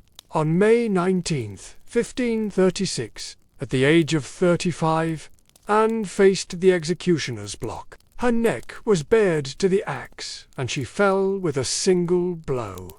The story of her death has become legend. As her head rolled onto the executioner's block, supposedly she looked up at the crowd and said something along the lines of, "My heart is in the right place." Some accounts say she even tried to make light of her situation with a joke. Whatever her last words, her end was decisive. There would be no last-minute reprieves or desperate pleas. Anne Boleyn, once Queen of England, died as she lived defiantly. In the aftermath, Henry wasted little time in securing his new marriage to Jane Seymour. Within weeks of Anne's execution, the rumours had already started. Was she truly the monster Cromwell had portrayed her to be? Or was he the architect of her demise, sacrificing the Queen to secure his own power? To answer these questions, let's revisit the secrets and lies that led to Anne's arrest and execution. For years, Thomas Cromwell had acted as Anne's chief ally in court. He protected her interests and helped shape England's new religious landscape.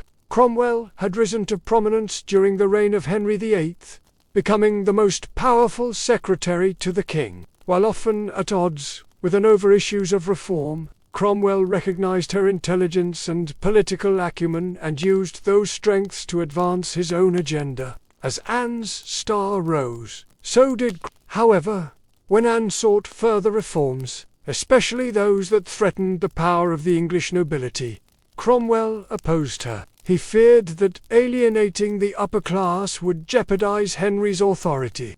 This difference in priorities created a rift between them, setting the stage for Cromwell's betrayal. When Henry became obsessed with producing a male heir, Cromwell seized on Anne's inability to bear a son as a way to advance his own interests. By turning the king against the queen, Cromwell could control both the royal court and the religious reforms. He began to undermine Anne, slowly weaving a web of deceit that would lead to her downfall. Cromwell's first step was to turn the king against Anne, fueling Henry's frustration over the lack of a male heir. He emphasized each miscarriage, magnifying the perceived failure, subtly suggesting that Anne was to blame. Henry, eager for a son, became increasingly critical of Anne, allowing Cromwell's doubts to take root. This emotional manipulation by Cromwell was crucial. It set the stage for Anne's downfall,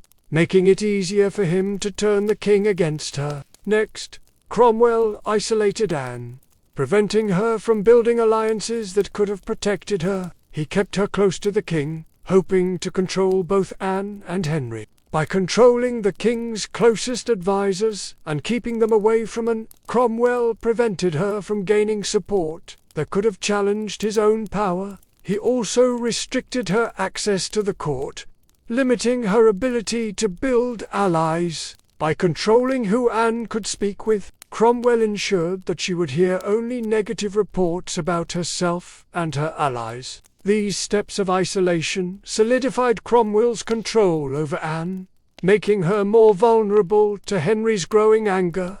Cromwell's third move was to systematically dismantle Anne's reputation, attacking her character and questioning her loyalty. He spread rumors about Anne's behavior, exaggerating her flaws and downplaying her accomplishments. Cromwell aimed to tarnish Anne's image, making her appear unfit to be queen. He orchestrated whispers that questioned her piety, intelligence, and even her faithfulness. These attacks on Anne's character caused Henry to view her in a new light, making it easier for Cromwell to convince him that she was unworthy of his trust. To secure Henry's support, Cromwell concocted a plan to replace Anne with one of Henry's former mistresses, Jane Seymour. Cromwell's choice of Jane was calculated. She represented everything Anne was not: submissive, obedient, and most importantly, able to produce a male heir. By offering Henry a chance for a legitimate son, Cromwell effectively ended Anne's chances of keeping the throne. When Henry learned of Anne's alleged infidelity, supposedly he was so disgusted that he ripped off his ring with the inscription Lec Michimash and threw it at her. That wasn't a historical expression of endearment. Cromwell's plan succeeded. Henry, manipulated by his trusted advisor, began to see Anne in a different light. The couple's relationship deteriorated, and Henry's feelings of betrayal deepened. Cromwell's efforts culminated in Anne's arrest and execution, cementing his power in the English court and paving the way for his own rise to prominence. Anne's untimely demise at the age of 35 was not only due to her inability to produce a male heir, but also the result of her fierce spirit and unwavering determination.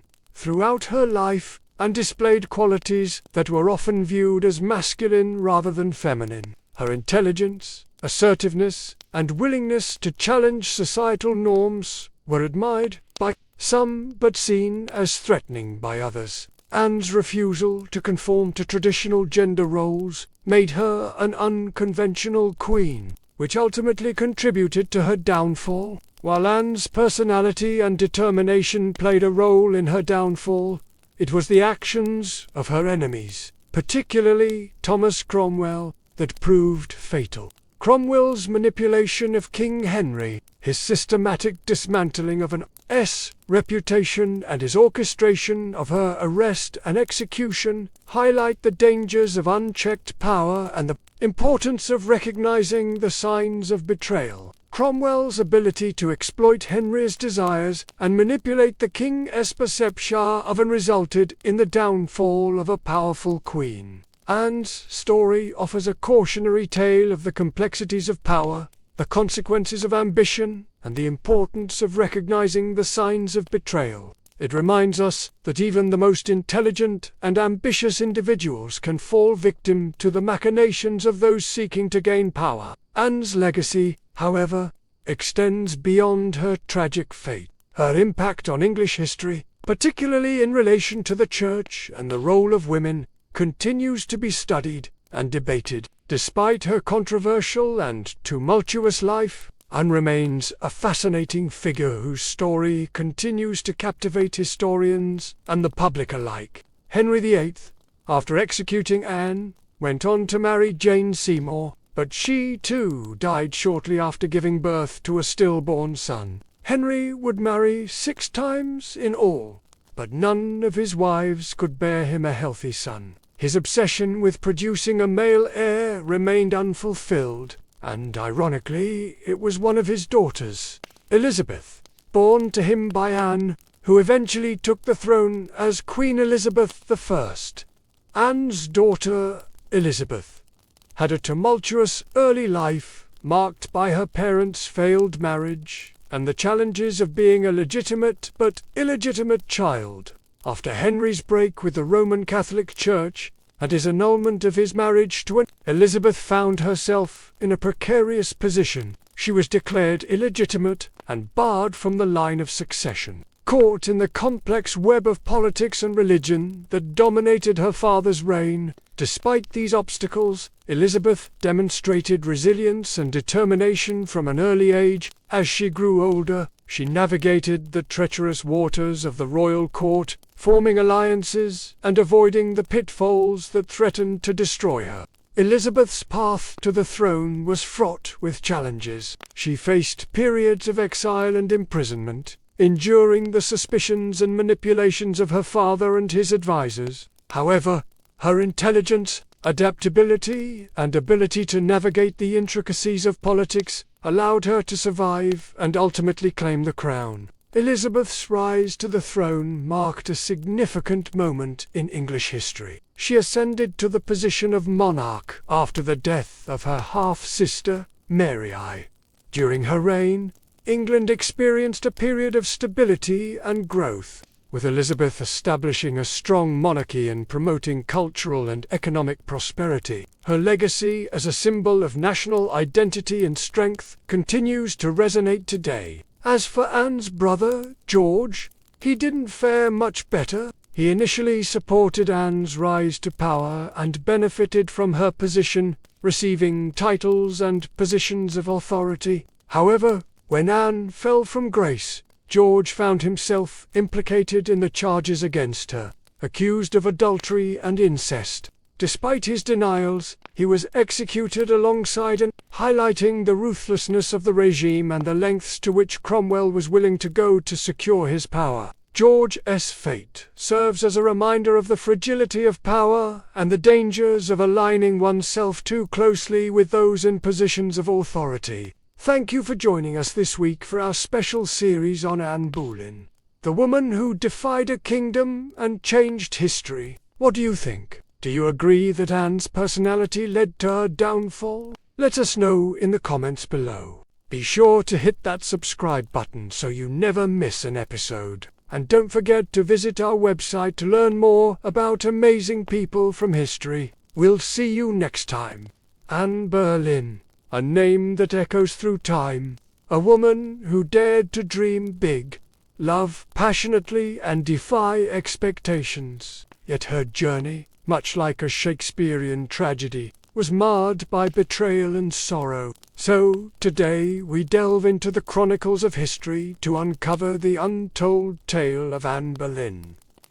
What happened to her? How did she fare? And above all, how did she become the enduring enigma she is today? But before we unravel these mysteries, let's take a moment to appreciate your presence. If you're new here, consider hitting that subscribe button. Your support means everything to us. Let's embark on this historical adventure together. Anne Boleyn's life was a tapestry woven with threads of triumph and tragedy. Born in the heart of France in 1501, her early years were marked by privilege. The daughter of the Duke of Brittany, Anne grew up surrounded by luxury, but also a deep sense of ambition. This drive was not merely for personal gain, but for something greater, a desire to carve a place in the annals of history. Her path intersected with royalty when King Henry VIII of England set eyes on her and declared his intention to marry the French princess. But this wasn't a fairy tale romance.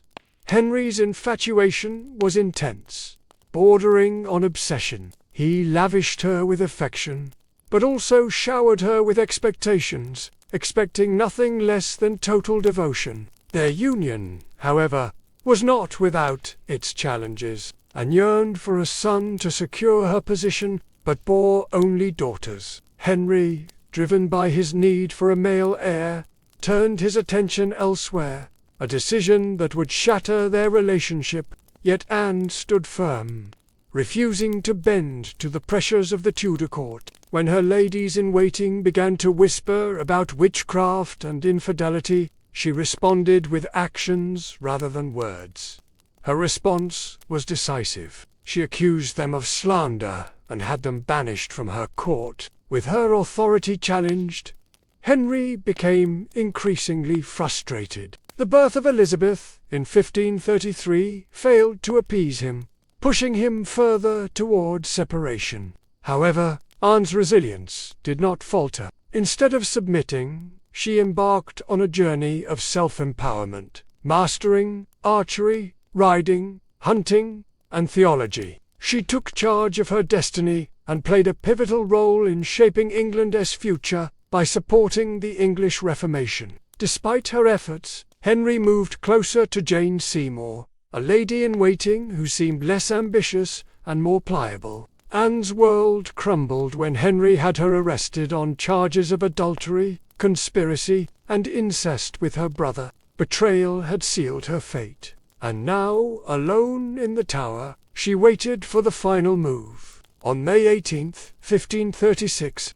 Anne Boleyn stood in the Great Hall of the Tower of London, facing a tribunal of nobles, many of whom owed their very titles and fortunes to her rise. Now they sat in judgment, cold and watchful, prepared to erase the woman who had once changed the destiny of England. The charges against her were shocking. Adultery with multiple men, including her own brother, George Boleyn, high treason, conspiracy against the king. In another world, such accusations against a queen would have been unthinkable. But here, now they were simply theatre, a grim performance designed to give Henry VII exactly what he wanted. Anne's downfall wrapped in a thin veil of legality. Anne defended herself with the same fire that had once won Henry's heart. She denied every accusation with intelligence, precision, and an unwavering composure that astonished even her enemies. She reminded them that she had been crowned with sacred oil, chosen by God, and anointed as Queen of England. She reminded them of her loyalty, her sacrifices, her love, but it was all for nothing. The verdict had been decided long before Anne set foot in the courtroom. The trial was a spectacle for the court and for the people, a public unmaking of a once unbreakable woman. Witness after witness, many coerced or bribed, spoke damning words. Dates and places contradicted each other. Evidence was flimsy when it existed at all, but the truth was irrelevant. Now, Anne was found guilty. Her brother George and the other men accused with her were sentenced to death as well. Anne would be executed by beheading, a merciful sentence compared to the usual traitor's death of hanging, drawing, and quartering. When the verdict was read, she stood tall, her face pale, but her spirit fiercely intact. In those final moments, before being led back to her cell, she spoke clearly, declaring that she was prepared to die and prayed that God would have mercy on her soul. As the heavy doors of the hall closed behind her, the court exhaled in relief. The storeman had been brilliant, dangerous, unforgettable, was nearly over. But even then they did not understand. They were not erasing Anne Boleyn. They were immortalizing her in betrayal, in tragedy, and in legend. After her trial, Anne Boleyn was returned to the Tower of London, not as the triumphant queen who had once commanded England, but as a condemned prisoner awaiting death. Yet, even facing the end, Anne refused to crumble. In the cold, echoing halls of the Tower, Anne prepared herself. She spent hours in prayer, kneeling on the hard stone floors, her hands clasped tightly, her voice steady. She confessed to no crimes because she believed she had committed none. She was not afraid to die, she said, but she prayed that her death would bring peace to the kingdom and perhaps mercy to her little daughter, Elizabeth. Her ladies-in-waiting, those few who had stayed loyal, wept in private. Anne comforted them instead of the other way around. She joked bitterly at times that she would be remembered as a queen who had lost her head. In her dark humour was the stubborn spark that had made her unforgettable. Henry VIII, meanwhile, showed no sign of mercy. He had already turned his attention to Jane Seymour. Even before Anne's execution date was finalized, Henry was arranging his next marriage. For this final betrayal from the man who had once torn down a kingdom for her must have been the deepest cut. On May 18, 1536, Anne was told she would die the next morning. She slept little that night. Instead, she spent her final hours in prayer, asking God for forgiveness for all who had wronged her, and perhaps for herself, for the ambition and pride that had led her here. Her ladies-in-waiting, those few who had stayed loyal, wept in private. Anne comforted them instead of the other way around. She joked bitterly at times that she would be remembered as a queen who had lost her head. In her dark humour was the stubborn spark that had made her unforgettable. Henry VIII, meanwhile, showed no sign of mercy. He had already turned his attention to Jane Seymour. Even before Anne's execution date was finalized, Henry was arranging his next marriage. For an hour, this final betrayal from the man who had once torn down a kingdom for her must have been the deepest cut. On May 19, 1536, Anne stood on the scaffold within the Tower of London's walls. A small crowd gathered, courtiers, guards, a few witnesses, all wrapped in silence as if even the stone walls held their breath. Anne stood tall, her grey gown fluttering slightly in the cold morning breeze. She looked thinner than she had at court, her face pale but calm. There were no hysterical sobs. If anything, she faced death with the same fierce dignity that had once shaken a kingdom to its knees. She spoke briefly, carefully choosing her final words. She did not accuse. She did not defend herself. She prayed for the king's health and prosperity, the very man who had abandoned her in those final moments, and offered the world not a confession, but forgiveness. Her courage stunned even those who had come to see her fall. The French executioner, brought specially to ensure a swift death, stepped forward and knelt upright, her hands folded in prayer, her eyes lifted toward the heavens. A small white cloth was tied around her eyes. She remained still. The sword flashed once, silent, swift, and Anne Boleyn, queen, mother, history-maker, was no more. She was buried quickly in an unmarked grave within the Tower grounds, laid to rest in an arrow chest because no proper coffin had been prepared for her. A queen once crowned in gold, now left to vanish without ceremony. Yet Anne's story didn't end in that cold grave. Her daughter Elizabeth, the child whose birth had once disappointed a king, would rise to become one of the greatest monarchs in English history. Elizabeth I, the Virgin Queen whose reign would see the flowering of English art, power, and global influence, a queen who inherited her mother's fierce spirit, sharp mind, and unyielding resilience. In the end, Anne Boleyn won a kind of immortality, not through her survival, but through her indelible impact on history. Her ambition helped trigger the break with Rome and the birth of the Church of England. Her fall showed the world that even queens could be cast aside, yet through her blood, through Elizabeth Anne's legacy blazed brighter than any crown she had worn in life. As we bring this episode to a close, we're reminded of the complexity of Anne's character. Her ambition and intelligence were matched only by her capacity for love and loyalty. Her story serves as a beacon, illuminating the heights one can reach and the depths one can endure. It's a tale that resonates across centuries, reminding us that even in the face of insurmountable odds, courage and resilience can prevail.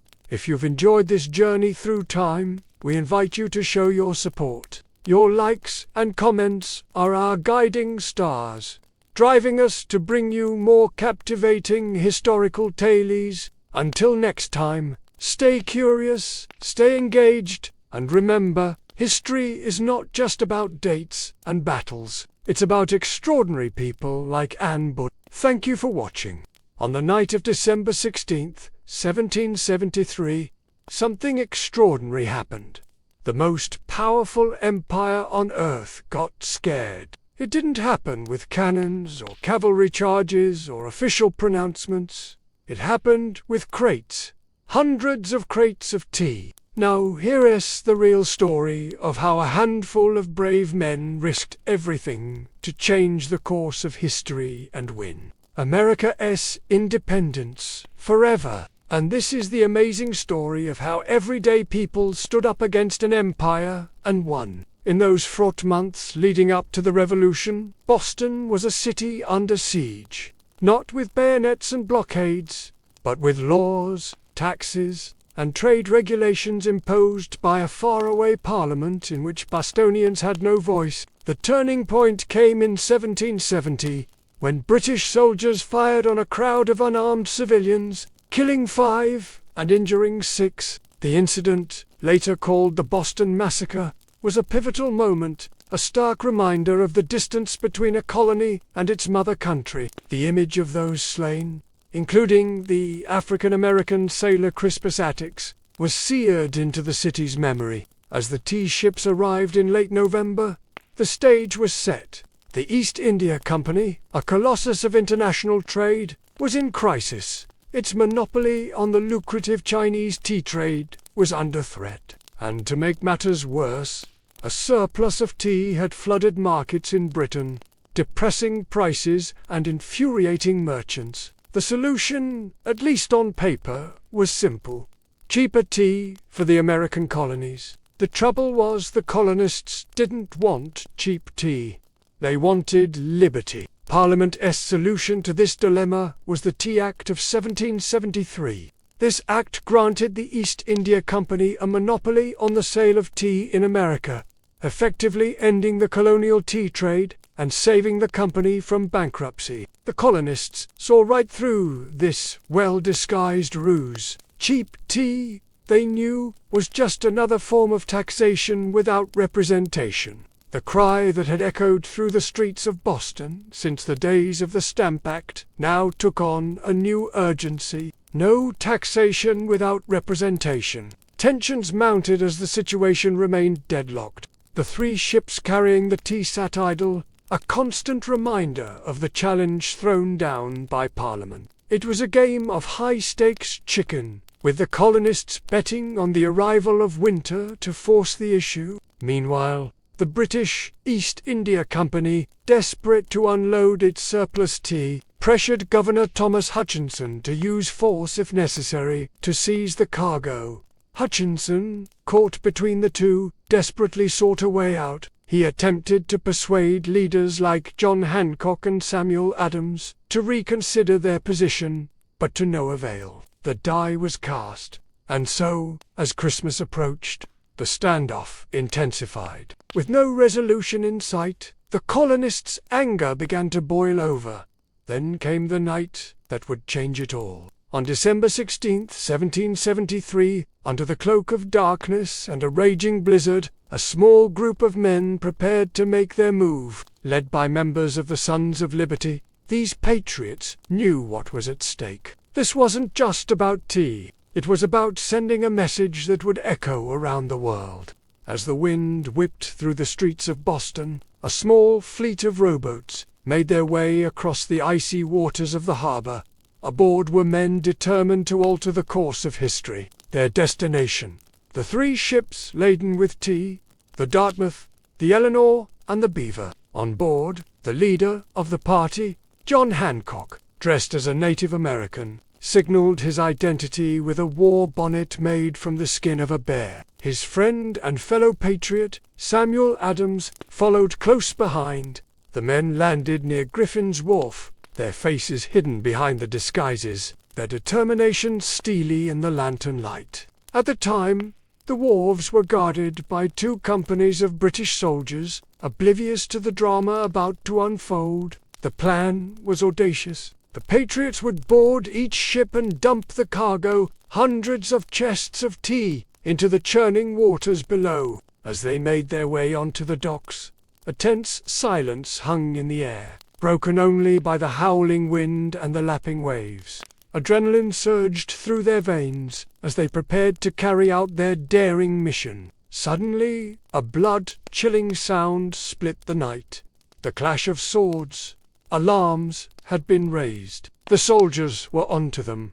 A fierce struggle ensued. The patriots fought with the ferocity of cornered animals, their determination to succeed unwavering. But the soldiers were better trained, better equipped, and soon began to gain the upper hand. Realizing the jig was up, the patriots fled. Some slipped silently into the shadows, others ran for the hills. Meanwhile, the men who had boarded the ships raced against time. Chests of tea were heaved open and their precious contents carefully loosened. The fragrant leaves rained into the sea, mingling with the salty spray beneath. Before dawn broke, hundreds of chests had vanished beneath the waves. With their task complete, the men slipped away, melting back into the city as silently as they had come. Soon, the sky began to lighten. The first rays of dawn painted the horizon, heralding a new day for Boston and for America. The men who had risked everything stood back and watched as the sun rose over a harbor that had changed the course of history. They knew they had delivered a blow for liberty that would reverberate for generations. In the aftermath, the true number of chests thrown overboard remains a mystery lost to time. But one thing is certain. The spirit of defiance that night was a harbinger of what was to come. News of the Boston Tea Party spread like wildfire throughout the colonies. From Philadelphia to Charleston, patriots celebrated the audacious act of defiance. It was a rallying cry for liberty, a potent symbol against which all future acts of oppression would be measured. In the face of mounting pressure from the colonies, King George II and Parliament realized the gravity of the situation. The East India Company was indeed saved, but at a cost far greater than anyone had anticipated. The king summoned the colonial governors to a meeting in London to discuss the crisis, but their attempts at resolution only exacerbated the divide. The American colonies, far from backing down, grew bolder. Under the banner of the Committees of Correspondence, colonial leaders organized a series of boycotts and protests, crippling British trade and sending shockwaves through the empire. The wheels of discontent were set in motion, rolling towards an inevitable collision with the crown. But the effects of the Tea Party extended far beyond the economic sphere. The act of defiance on that fateful night had galvanized the colonies in a way that nothing before had. In its wake, a new fervor for independence began to take root. The Boston Tea Party wasn't just a protest, it was a statement, a bold declaration that would echo through the halls of history. Leaders like Samuel Adams and John Hancock, along with a chorus of patriots, used the event to stir the colonial populace. The message was clear. If Britain wouldn't listen to reason, then it was time to speak with a louder voice. The revolution was brewing. In the ensuing years, the tensions escalated. Battles were fought, declarations made, and sacrifices immeasurable. The American Revolution, sparked in part by the events of that one night, would eventually culminate in the birth of a new nation, the United States of America. And so it was that on a cold winter's night in 1773, a group of brave men, risking everything, dared to defy an empire. Their act of defiance, a simple, quiet act of dumping tea into the sea, was the catalyst for a revolution that would change the world forever. The echoes of their bravery continue to resonate today, reminding us that ordinary people can achieve extraordinary things when they stand up for what they believe in. As we reflect on the legacy of the Boston Tea Party, let us remember the courage of those who stood against injustice, the audacity of those who dared to dream of a better world. For it was on that night that the seeds of freedom were sown, watered by the sweat and tears of those who came before us. Today, we stand on the shoulders of giants, the patriots who risked everything to secure our liberty. Let us honor their sacrifice, not just with words, but with action. Let us carry on their legacy of courage, conviction, and an unwavering commitment to justice. For in a world that often seems intent on extinguishing the flame of freedom, it is our duty to keep it burning brightly for generations to come. Thank you for watching. The next day, London newspapers declared it a riot and denounced the vandals who had defaced British property. The Times of London called for swift and severe punishment for those involved. So how did colonial rebels orchestrate the perfect act of non-violent resistance? And how did they keep it a secret? On that fateful night, the Sons of Liberty sent out a call to arms, summoning men from all over the region. These secret societies were formed in the early years of the century, and had become powerful forces in the colonies. While their membership was a closely guarded secret, we know they played a huge role in organizing the Boston Tea Party. Sons of Liberty. Members used clandestine networks to communicate their plans, relying on handbills, coded language, and word of mouth to get the message out. One of their most important tools was the Committees of Correspondence, groups set up in every major colonial city to share news and ideas about resisting British rule. Through these networks, the call went out. Ordinary men answered and came together, under false identities, to carry out one of the most audacious acts of resistance in history. First, they chose a date during the darkest, coldest months of winter. This ensured fewer sailors would be present on the ships and discouraged officials from attempting a nighttime crackdown. Second, they concealed their numbers. No one knew how many men would show up, which prevented the authorities from guessing the plan. Additionally, participants covered their faces with soot and disguises to avoid recognition and to emphasize their anonymity. Third, they coordinated the event with military precision, reaching Griffin's Wharf well before sunset to ensure surprise. Men split into teams to cover all three ships, silently overpowering the crews and sealing the hatches to prevent rescue. Fourth, they focused solely on destroying the tea, avoiding any other cargo or the ships themselves. This preserved the value of the cargo, making it easier to unload and taxed, which legally required the colonists to pay the duty on the destroyed tea. Fifth, they organized the disposal of weapons. To reduce the chance of violence, weapons were hidden in pre-designated locations away from the dock area. Finally, they planned for a quick exit, disguised and organized. The men dispersed silently after the task was complete, leaving behind no evidence of their involvement. This act of non-violent civil disobedience showed the world that the colonists were willing to suffer economic loss rather than submit to taxation without representation. By choosing to destroy the tea, the colonists made a powerful statement about their commitment to the cause of liberty, and it was a strategy that paid off. In the aftermath of the Boston Tea Party, the colonists gained international support and sympathy. As news of the event spread, people around the world rallied to the cause of American independence. The British government, on the other hand, was left with egg on its face. The Tea Party had humiliated them on the world stage, and they knew they had to respond. But how?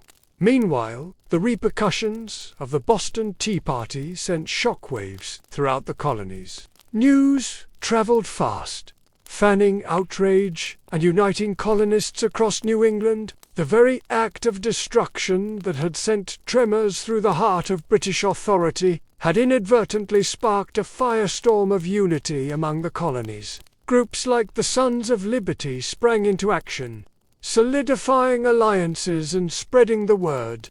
Petitions, protests, and boycotts became common. People organized, discussing and debating the best course of action, forming committees of correspondence to share news and strategies, and soon the cry of no taxation without representation echoed through every street corner and colonial hall. The cries of freedom were growing louder, and soon the whole of New England would rise. As the news of the Boston Tea Party reached distant shores, a wave of international support began to swell. European newspapers, particularly in France, Germany and Italy, picked up the story, painting the colonists as heroes standing up against an oppressive empire. Public opinion began to turn. The French, who had long been critical of British dominance, saw an opportunity to weaken their rivals and openly supported the American cause. Pamphlets and broadsides circulated widely,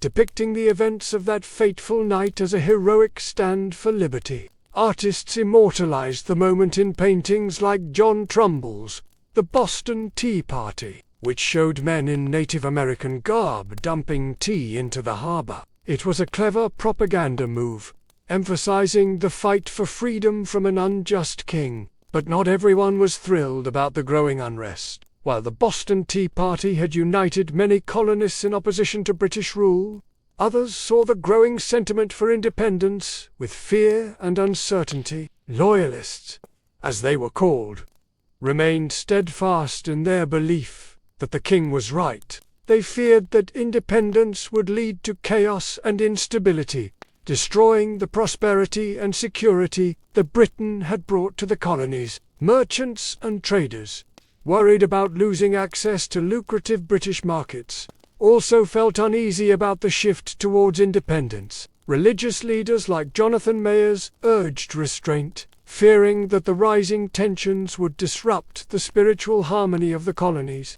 As the revolutionary fervor grew, loyalists found themselves increasingly isolated, caught between their loyalty to the crown and their love for their home. But the British response was swift and brutal. Parliament passed a series of punitive laws known as the Coercive Acts, designed to punish Massachusetts for its role in the Tea Party. These laws aimed to bring the colony to heel, demonstrating to the rest of the empire that rebellion against the crown would be met with overwhelming force. The Port Act closed the port of Boston until the East India Company had been compensated for the tea. The Massachusetts Government Act replaced the elected legislature with a royal one, stripping colonists of their right to representation. The Administration of Justice Act allowed officials to be tried in England, not Massachusetts, ensuring that justice would be served at the Crown's discretion. The Quartering Act forced colonists to provide housing and supplies to British troops,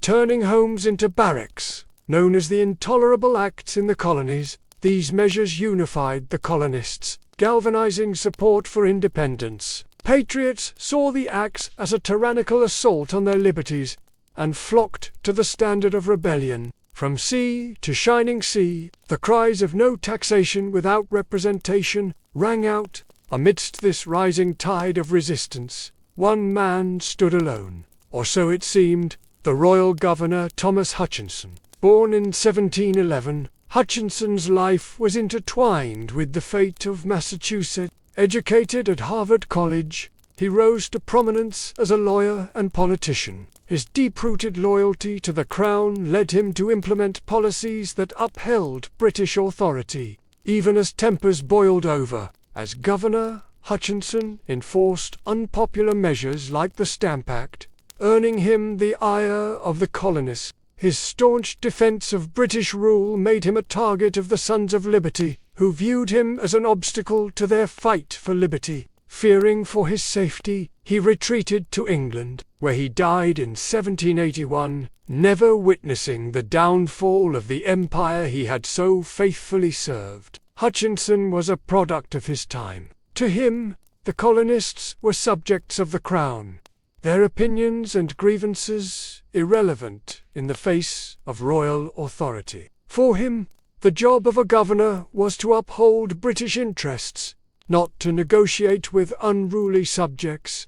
His unwavering commitment to this principle led him down a path of confrontation. He refused to compromise with the colonists, seeing any concession as a sign of weakness. This rigidity only fueled the flames of rebellion, pushing the colonies closer to the brink of independence. In many ways, Hutchinson represented the disconnect between the Crown and its American subjects. His policies and actions exacerbated tensions, leading to the very revolution he had worked so hard to prevent. As the events of December 16th unfolded, Hutchinson grappled with the full weight of the situation. He had warned of such actions, predicting that the colonists' relentless opposition to British rule would inevitably lead to chaos, yet he had underestimated the depth of their resolve. The Tea Party was a pivotal moment, marking a clear escalation in the struggle for independence. It was no longer a matter of imposing order. The colonists had made their defiance undeniable. In the face of this challenge, Hutchinson's position became precarious. With the port of Boston shut down and the colony thrown into turmoil, he found himself increasingly isolated.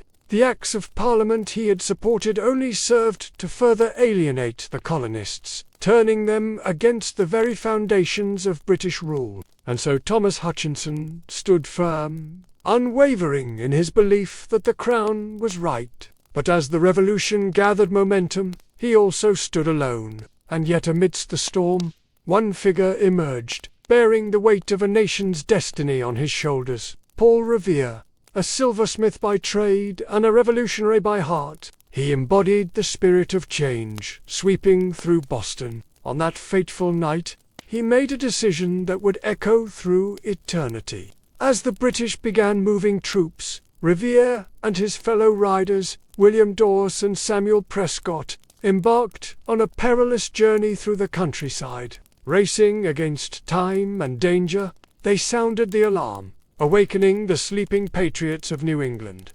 But why was it so important to warn them? Revere and his fellow riders were part of a secret network of patriots who were prepared to defend the colonies against British aggression. When Revere heard the news that British troops were on the move, he knew that the colonists needed to be ready to fight. The warning gave the colonial militia time to assemble, to organize, and to prepare for the coming conflict. Without this warning, the colonists might have been caught off guard, vulnerable to a surprise attack. It was a race against time, a desperate attempt to give the colonists a fighting chance. The riders faced many dangers on their journey. They dodged patrols, evaded checkpoints, and endured exhaustion and hunger. But they pressed on, driven by the urgency of their mission. Revere's ride, in particular, was fraught with peril. He managed to evade British soldiers by hiding in a haystack, and eventually rode into Lexington just as the British were arriving. His midnight ride is now a legendary part of American history. But the impact of all three riders' journeys cannot be overstated. They gave the colonists the time they needed to prepare, allowing them to mount a defense that would eventually lead to victory in the Revolutionary War. Do you think the Boston Tea Party was justified? Let me know in the comments section below. And don't forget to like and subscribe for more historical tales. See you next time. Hey, everyone here. Welcome to my channel. Okay, now this is a special episode, because today we are going to look at a pivotal moment in the American Revolution. We are going to talk about the Boston Tea Party. Now this isn't necessarily a story about a battle or a war. but it is a story about how the Revolutionary War began. So sit back and enjoy as we explore how a group of brave rebels risked everything to take a stand against the mighty British Empire. All right, let's get started. All right. So let's start by talking about what's happening here.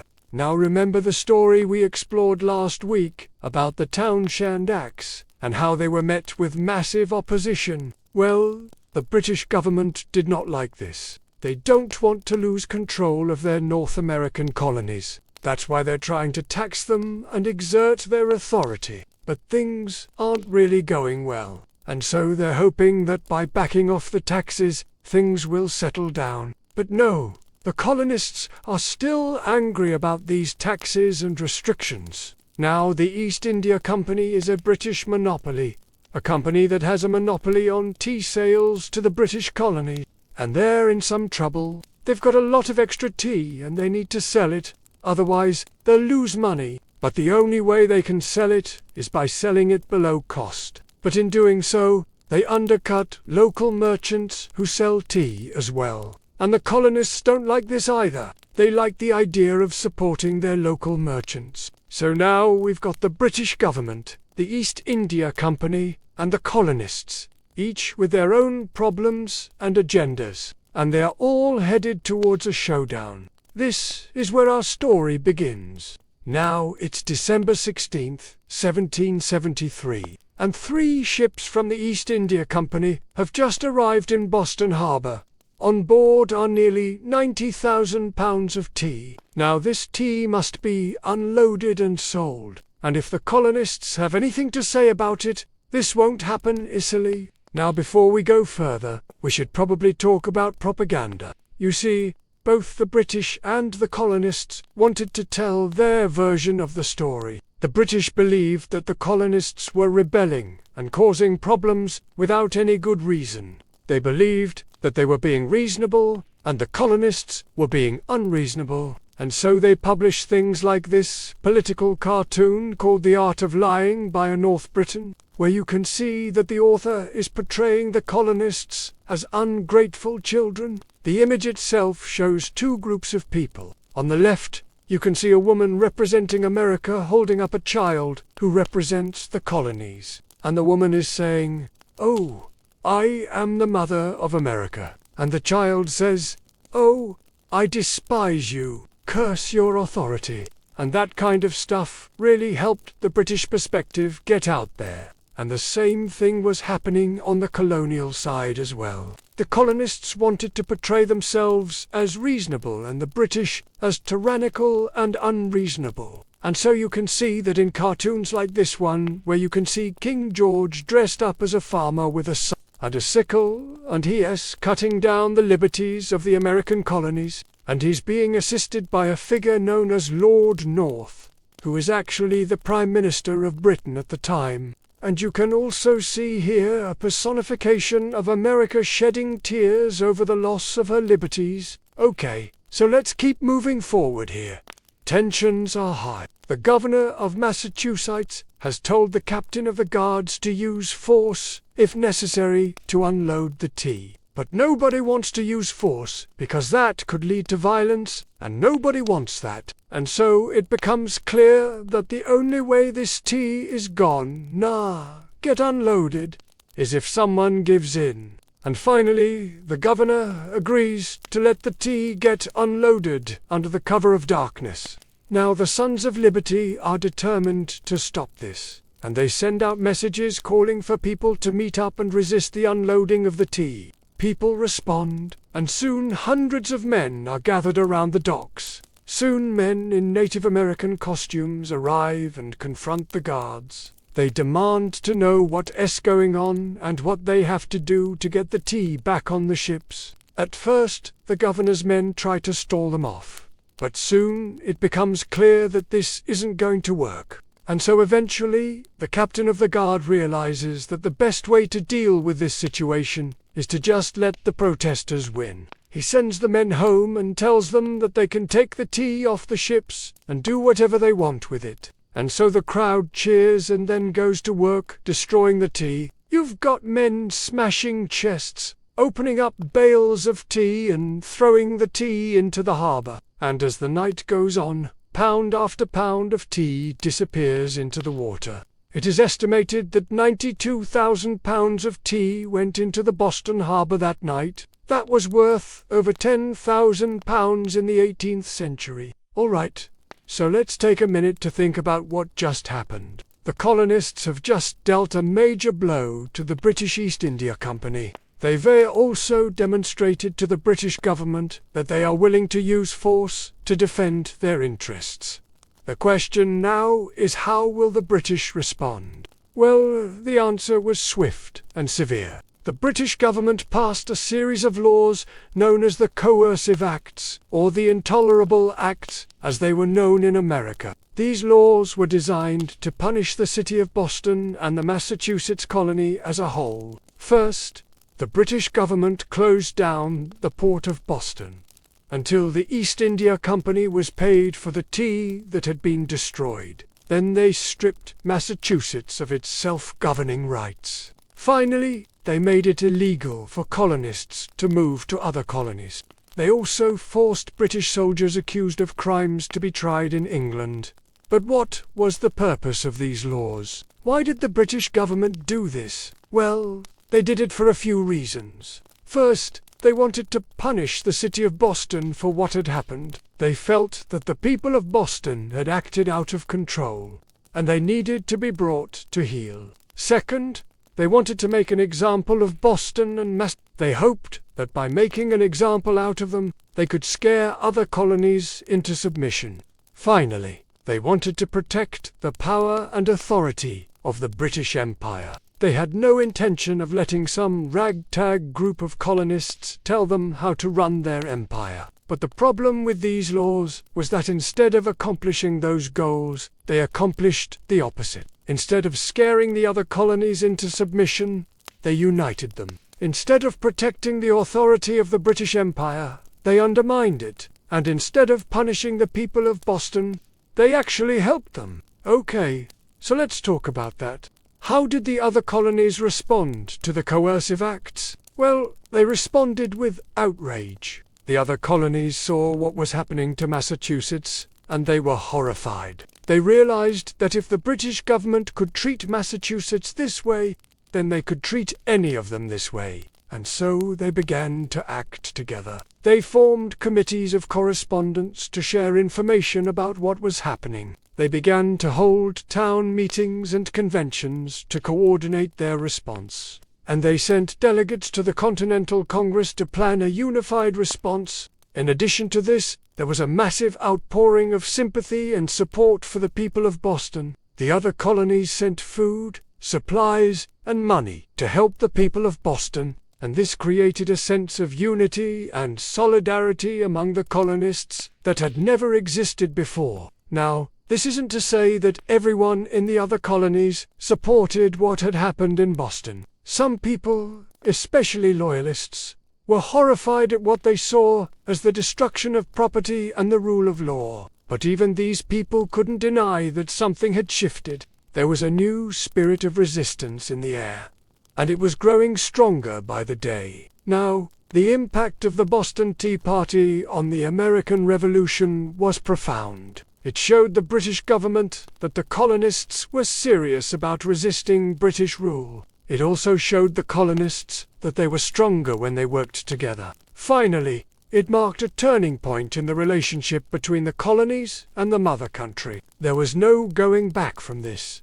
The die had been cast. The future would be decided on the battlefield. Now, this is a big moment in history, and you can learn a lot more about it through additional resources. I've got links to books and articles and videos and all that good stuff, and I hope you've enjoyed this episode of Crash Course. And I'd like to thank you for watching and our patrons for helping us bring this show to everyone for free. Our patrons also get access to a ton of exclusive perks, including behind-the-scenes clips, blooper reels, and even lives. So if you want to be a part of the team, you can head over to our website and check it out. But until next time, thanks for watching.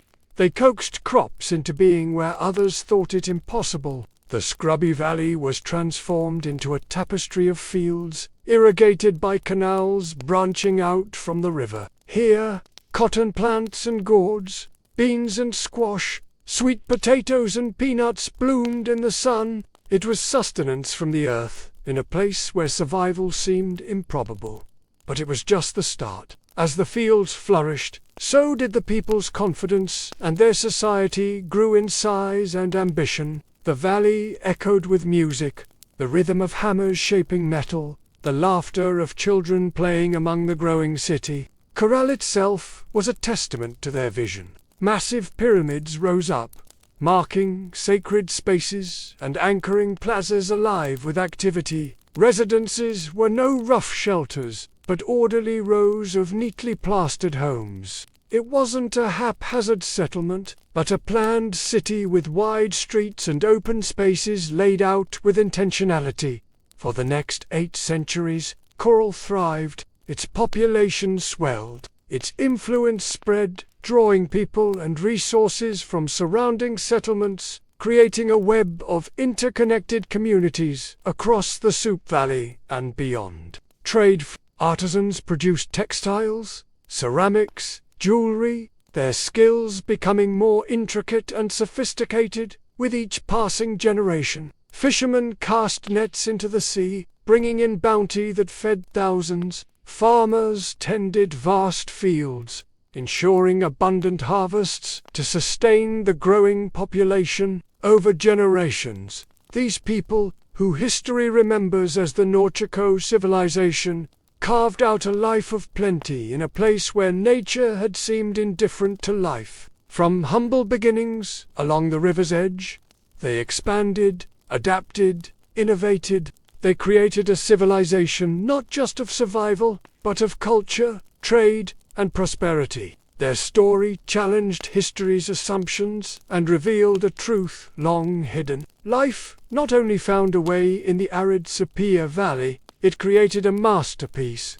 Corral, unearthed from the sands of time, is a monument to the tenacity of the human spirit. In a place where the very notion of civilization seemed at odds with the environment, a society not just endured, but thrived. Their legacy speaks across the ages, a testament to the boundless potential of the human mind and heart. Theirs was a story waiting to be rediscovered, a narrative buried by time and geography, but now brought back to light for the world to behold. The story of Corolla Norchico, a journey from tentative steps towards civilization to a society that not only survived, but flourished amidst the harsh embrace of the Peruvian desert. In the early 2000s, news spread through the academic world like wildfire. Archaeologists had discovered artifacts in Peru that pushed back the timeline of civilization in the Americas by several hundred years.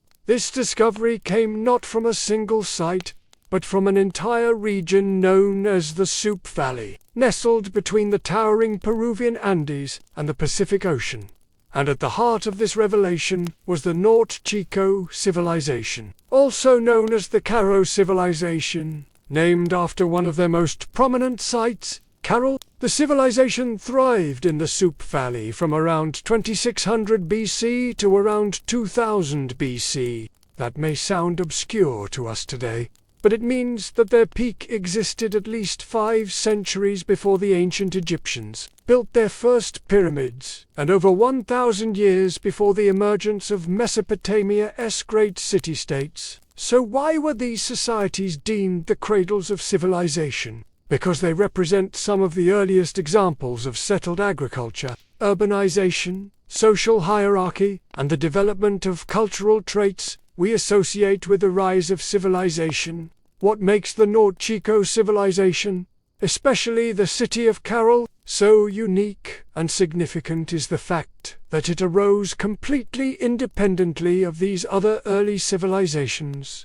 This discovery forced scholars to rethink the very definition of civilization and how it emerged in different parts of the world. It painted a picture of a new world where life wasn't just surviving, it was flourishing long before the old world got its start.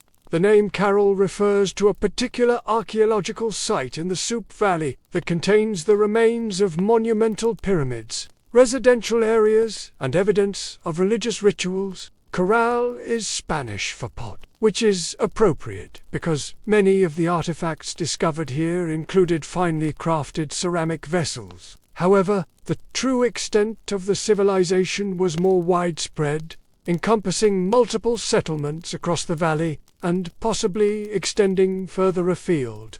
The core of their territory encompassed the lower Soup Valley, a region marked by two key geographical features: the Soup River and the arid desert landscape. The river was essential. It provided the lifeblood of water needed to sustain agriculture and support a growing population. Meanwhile, the desert presented challenges, forcing the Norte Chico people to innovate and adapt to survive. And survive they did, turning the unforgiving desert into fertile fields and building cities with architectural marvels like the pyramids of Kara. These pyramids, while impressive structures, were not tombs, as originally assumed, but rather platforms for religious ceremonies and social gatherings. They played a pivotal role in the lives of the Norte Chico people. It's believed that rituals performed on these pyramids were connected to agricultural cycles, ensuring bountiful harvests in a region where the line between life and death could be drawn with a ruler's measure.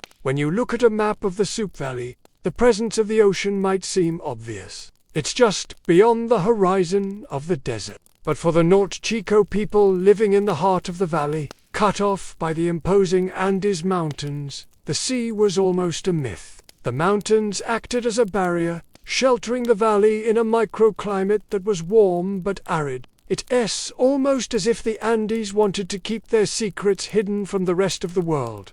The isolation didn't end with the mountains. The very layout of the Soup Valley, narrow and winding, limited the visibility of both the river and the ocean from most points within the valley. The result was a landscape that fostered close-knit communities along the river's course, a shared reliance on the river for survival, and a strong sense of place that bound the Norte Chico people together. This landscape, simultaneously sheltered and sequestered, became the cradle of a unique and independent civilization. The people who lived here developed their own culture, societal norms and traditions, without the influence of outside civilizations, making their story all the more remarkable. They crafted their own destiny in a corner of the world that seemed unlikely to cradle a cradle of civilization. It's a testament to their resilience, adaptability, and innate human desire to not just survive, but thrive. The significance of Carroll goes beyond just being an ancient city. It represents an entirely new narrative in the story of human development. It challenges the traditional narrative of civilization found in history books, a narrative often dominated by the stories of Mesopotamia, Egypt, and the Indus Valley. The discovery of Carroll adds a new chapter, one that highlights the agency and brilliance of a civilization that flourished independently, untouched by the rise and fall of empires elsewhere. It reminds us that history is never a straight line, but a tapestry woven with threads from every corner of the globe. The Norte Chico civilization, particularly Carroll, stands as a beacon of human ingenuity and perseverance. Their story is an echo that resonates across the sands of time, whispering tales of a world where life found a way to not just survive, but to flourish against all odds. As we peel back the layers of history and uncover more about the Norte Chico civilization, we are reminded of the boundless potential of the human spirit. Theirs was a world where the desert sang the songs of life, where the hands of ordinary people wove tales of culture and resilience, and where pyramids reaching for the sky were more than just tombs. They were testaments to the unwavering human quest for meaning in a universe that often seems indifferent.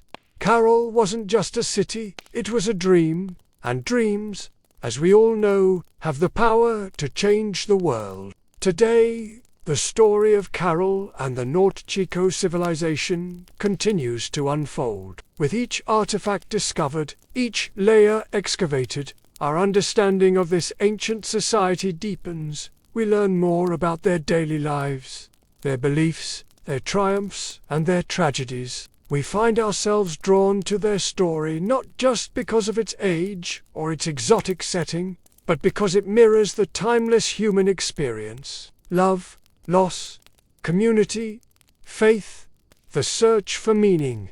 These are threads that connect us to the North Chico people across the sands of time. As we explore the ruins of coral, let us do so with reverence and humility. Let us listen to the whispers of the wind as it dances between the pyramids, for it carries the echoes of a civilization that dared to dream in the face of adversity. Let us marvel at the ingenuity of a people who turned the unforgiving desert into a tapestry of life. And let us remember that the true magic of coral is unjust in its pyramids or its artifacts, but in the spirit of its people. A spirit that refused to be subdued by the harsh embrace of the desert, and instead blossomed into one of the world's examples of human achievement. The discovery sent ripples through the scientific community and shockwaves around the world. People had found a new way to date ancient artifacts, one that could potentially rewrite history. But when they tested this revolutionary method on the enigmatic ruins of Carel, they hit a snag. The results contradicted everything they knew about this ancient civilization. Let's take a journey back to Peru's Soup Valley, where the Mocha and Chicama rivers converge, meeting the ocean just 15 miles away. Here, nestled between the towering Andes and the shimmering sea, lies a secret that has captivated scientists for decades. It's a secret hidden in plain sight, yet shrouded in mystery. It is a secret that challenges our understanding of America and pushes the boundaries of what we once thought possible. The discovery that turned history on its head started with a seemingly ordinary ceramic fragment. As archaeologists examined this humble shard, they uncovered traces of pigment. It was a subtle touch, a wash of dark red against the earth, but it was this very color that led them to an astonishing realization. This shade of red wasn't just any pigment, it was the same crimson hue found in ceramics thousands of miles away, used by societies separated by vast distances and seemingly disparate cultures. And so began a remarkable tale of cross-cultural connections and shared traditions. This common thread wove its way through the tapestry of pre-Columbian America, connecting distant societies in an intricate web of cultural exchange. It was as if ancient civilizations across the continents were engaging in a silent conversation, their pottery pieces serving as the pages of a book, written in the universal language of art. And when they examined stylistic motifs adorning these shared ceramic fragments, they discovered even deeper layers of connection. The same geometric patterns, the same zoomorphic designs, the same telltale signs of artistic expression echoed across the Americas. Each stroke, each curve, each etched line resonating with meaning and significance that transcended geographical boundaries. It was as if the artists of these cultures, separated by time and distance, were sharing a secret code, a visual language that whispered tales of shared beliefs, customs, and traditions. These shared symbols weren't just aesthetic choices, they were cultural signposts, indicating the presence of a broader cultural network. A network that defied the vastness of the continents and the isolation imposed by the natural barriers that separated these societies. The vibrant colors, the striking patterns, they were more than just artistic. They were a form of communication, a means of expressing cultural identity, and perhaps most importantly, a symbol of unity amidst diversity. So let us rewind the clock and travel to a time when the Americas were home to a myriad of distinct civilizations. Along the arid shores of Peru's north coast, the Mocha culture flourished with its distinctive white and red ceramics, and masterful depictions of both human and animal forms. Further south, nestled in the shadows of the Andes, the Nazca people left their indelible mark on the landscape with the enigmatic Nazca lines, sprawling geoglyphs that hinted at their deep connection to the cosmos. And then there's the Chimu civilization, whose grand city, Chan Chan, stood as a testament to their architectural prowess and societal complexity. Each of these cultures had its unique contributions to art, architecture, and daily life. Yet despite their differences, a common thread wove its way through their traditions, uniting them in ways that defied the geographic barriers that separated them. In the realm of art, specifically ceramics, the shared use of pigments and motifs revealed an interconnectedness that challenged the prevailing notion of cultural isolation. It was as if the artists of these cultures, separated by time and distance, were sharing a secret code, a visual language that whispered tales of shared beliefs, customs, and traditions. And the discovery of this cultural exchange wasn't limited to the world of art alone. Similarities in religious iconography, burial customs, and even mythology hinted at a level of interaction that defied the rugged terrain and the unforgiving deserts that characterized much of pre-Columbian America. Ideas flowed as freely as the mighty Amazon River, carrying with them the essence of human experience, stories of gods and monsters, tales of creation and destruction. These shared narratives weren't merely coincidental. They spoke to a profound sense of unity, a consciousness that transcended the boundaries of geography and brought diverse peoples under the umbrella of a shared human experience. The cultural similarities across such vast distances presented a puzzle that demanded explanation. How could geographically isolated societies develop such striking parallels in their art, beliefs, and customs? The answer lay in the very nature of human adaptability and ingenuity. The ancient inhabitants of the Americas, despite the challenges posed by the continent's vastness and diverse environments, found ways to connect, to communicate, and to share their cultural riches through trade routes, some established along the coast, and others traversing the heartland of the continent. Ideas and artistic motifs journeyed from one end of America to the other. It was a slow, arduous process,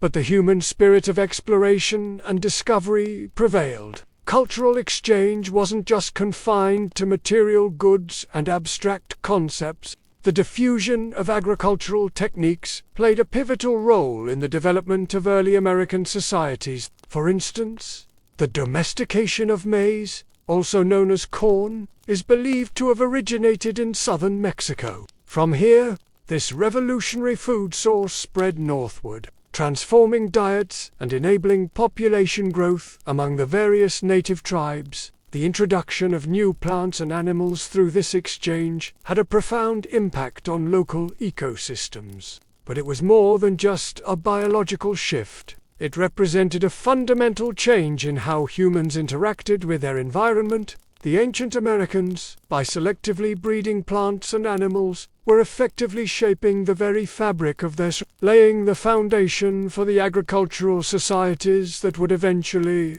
dot the landscape. The idea that these ancient societies were somehow isolated islands of culture is increasingly being challenged by the very artifacts they left behind.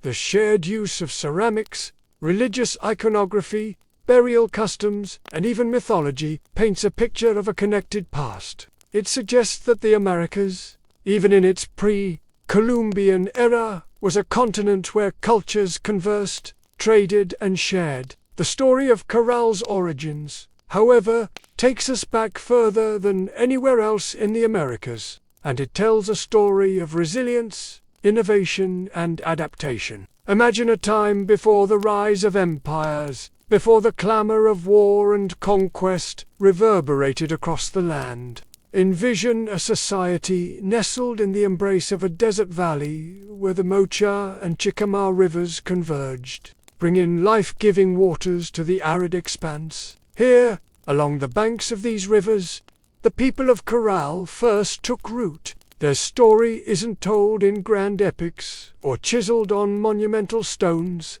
Instead, it unfolds through archaeological evidence, painstakingly pieced together by those who seek to understand their world. The people of Corral were masters of their domain. They learned to tame the river's seasonal floods, building simple but brilliant irrigation systems that channeled water across the valley floor. Where others saw sand and dust, they coaxed green shoots of hope. Cotton, beans, squash, guava, sweet potatoes, cotton, in particular, became their treasure. It was spun into fishing nets and textiles, fueling trade with coastal villages and creating bonds that stretched far beyond their desert home. But growing crops was only part of their mastery. The people of Corral understood that survival in the desert required balance.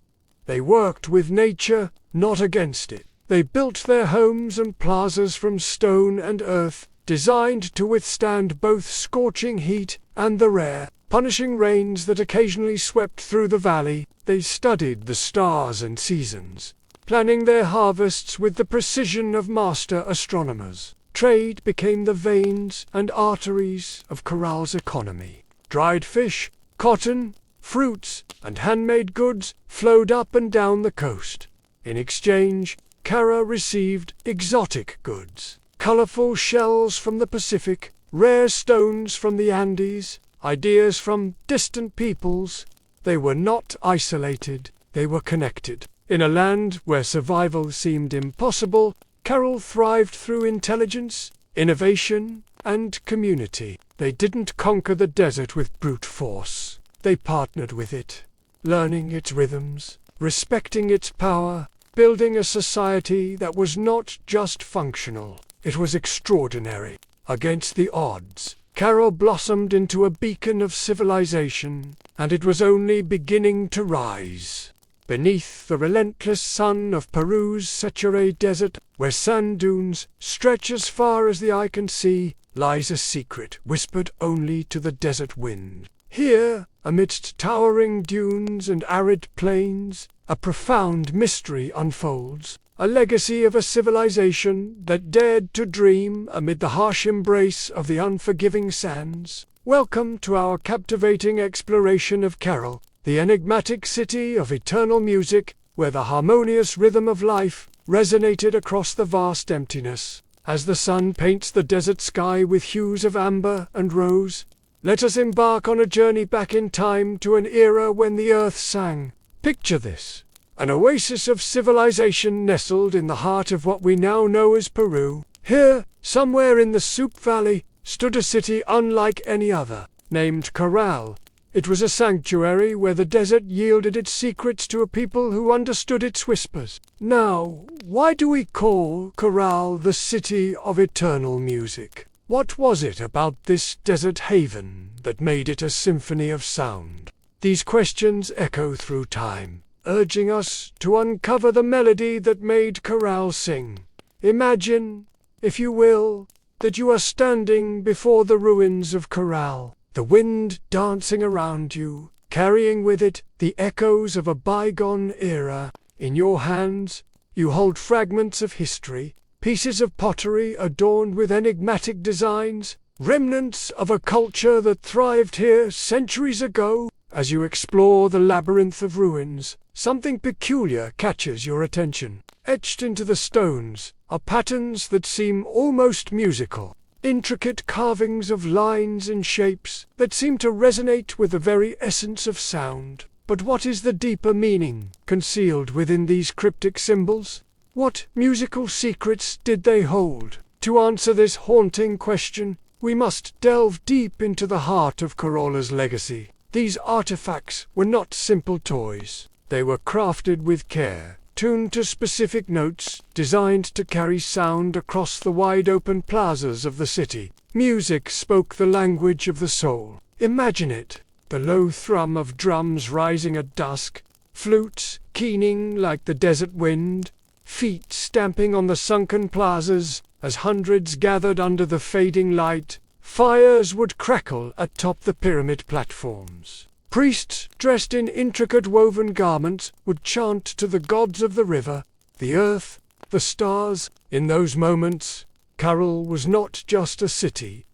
It was a symphony. Now, let us turn our gaze to the very structure of Caral, the layout of its streets, the design of its buildings, for they too whisper tales of a society attuned to the rhythm of music. The grand plazas were not mere open spaces. They were stages for communal ceremonies, carefully designed to draw people together. The sunken circular courts acted like ancient amphitheaters, focusing sound and sight onto the rituals performed at their centers. And above them all, the pyramids loomed not as tombs, but as sacred mountains built by human hands, linking the earth to the heavens. These monumental pyramids served as resonating chambers, amplifying the chants and melodies that echoed between their ancient stones. Music was not just entertainment. It was a bridge between people, between nature and the divine,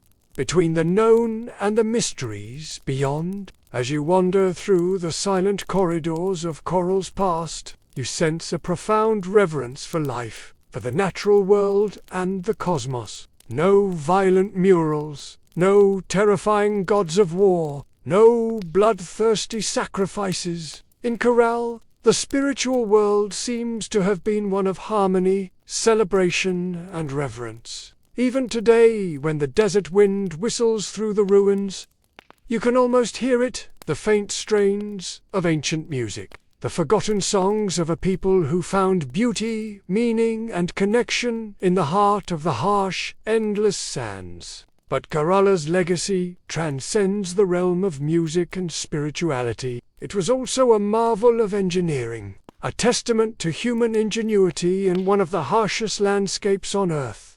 Without metal tools, without the wheel, without draft animals, the people of Caral shaped a city of stone and earth that has endured nearly 5,000 years. Their achievements were astonishing. Massive pyramids rose from the desert floor, constructed not with small, fragile bricks, but with enormous stones carried across the dry valley. Workers transported rocks using red bags, ingenious baskets, strong enough to bear heavy loads, woven from the very plants that grew along the river banks. Layer upon layer, they built with care, stacking stone and filling the interiors with rubble, to create structures that could withstand not only time but nature. As fury, and they understood nature well. Caral lies in a region prone to violent earthquakes, yet their pyramids and plazas survived largely intact. How? By mastering earthquake-resistant architecture. Builders used flexible construction techniques, layered fills, wide foundations, and rounded corners that allowed their monuments to absorb and dissipate seismic energy. It was engineering born not from textbooks, but from an intimate knowledge of the earth itself. Water management was another silent triumph. Despite living in a desert, the people of Caral developed sophisticated irrigation systems.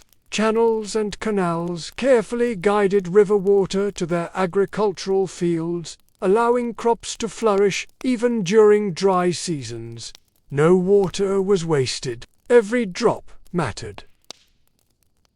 The layout of Caral itself reflected brilliant urban planning. Major structures aligned with key astronomical points, suggesting a deep understanding of the solar cycles. The sunken plazas, with their precise geometry, were more than gathering places. They were instruments for tracking the heavens, allowing priests and astronomers to predict seasons crucial for survival. Even the city's organization spoke of a complex society. Residential zones, administrative areas, ceremonial centers, all were arranged in harmony, balancing communal life with sacred spaces. They built not just for the moment but for generations. Today, as modern engineers marvel at Caral's resilience, they are reminded that greatness is not measured by technology alone. Sometimes the deepest wisdom lies in understanding the forces of nature, in working with the land,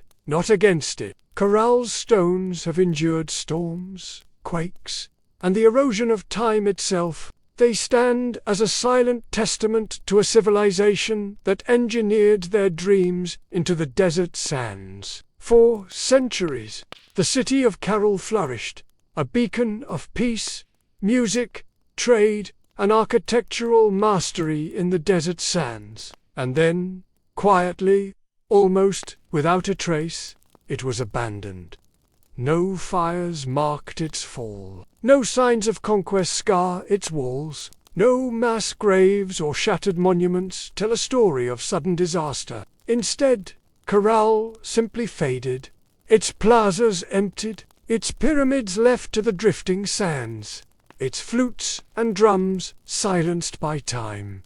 Why did they leave? That question still lingers like a ghost across the Suds Valley.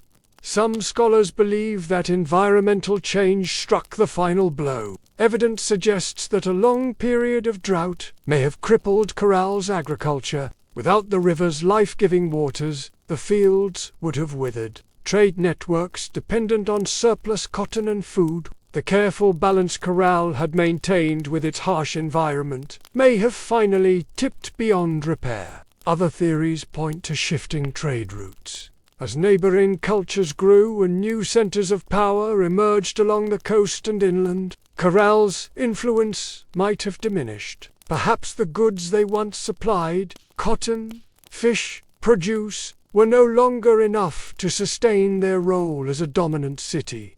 Slowly, the lifeblood of commerce drained away. Still, others whisper of internal decline. Without written records, we can only imagine political struggles, religious upheaval, or simple exhaustion after centuries of growth. Even peaceful societies can fracture under pressure when survival becomes uncertain.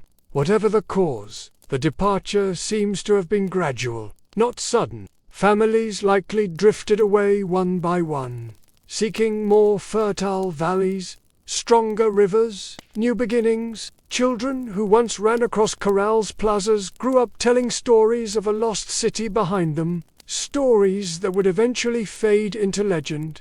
The desert reclaimed what humans had built. Winds carried fine sand over stone temples. Flutes lay buried beneath shifting dunes. What had once been a humming, vibrant civilization became a field of silent, sleeping mounds. For nearly 4,000 years, Caral remained hidden, a whisper beneath the sands, waiting to be discovered. Today, as archaeologists carefully uncover its stones, the question still burns. How does a city so advanced, so beautifully crafted, simply vanish? Perhaps the truth is that even the greatest civilizations, no matter how wise or peaceful, are still fragile threads woven into the tapestry of time, forever vulnerable to the unseen forces of change. And as our journey through the enigmatic world of Corolla draws to a close, we are left with a melody that echoes through the ages.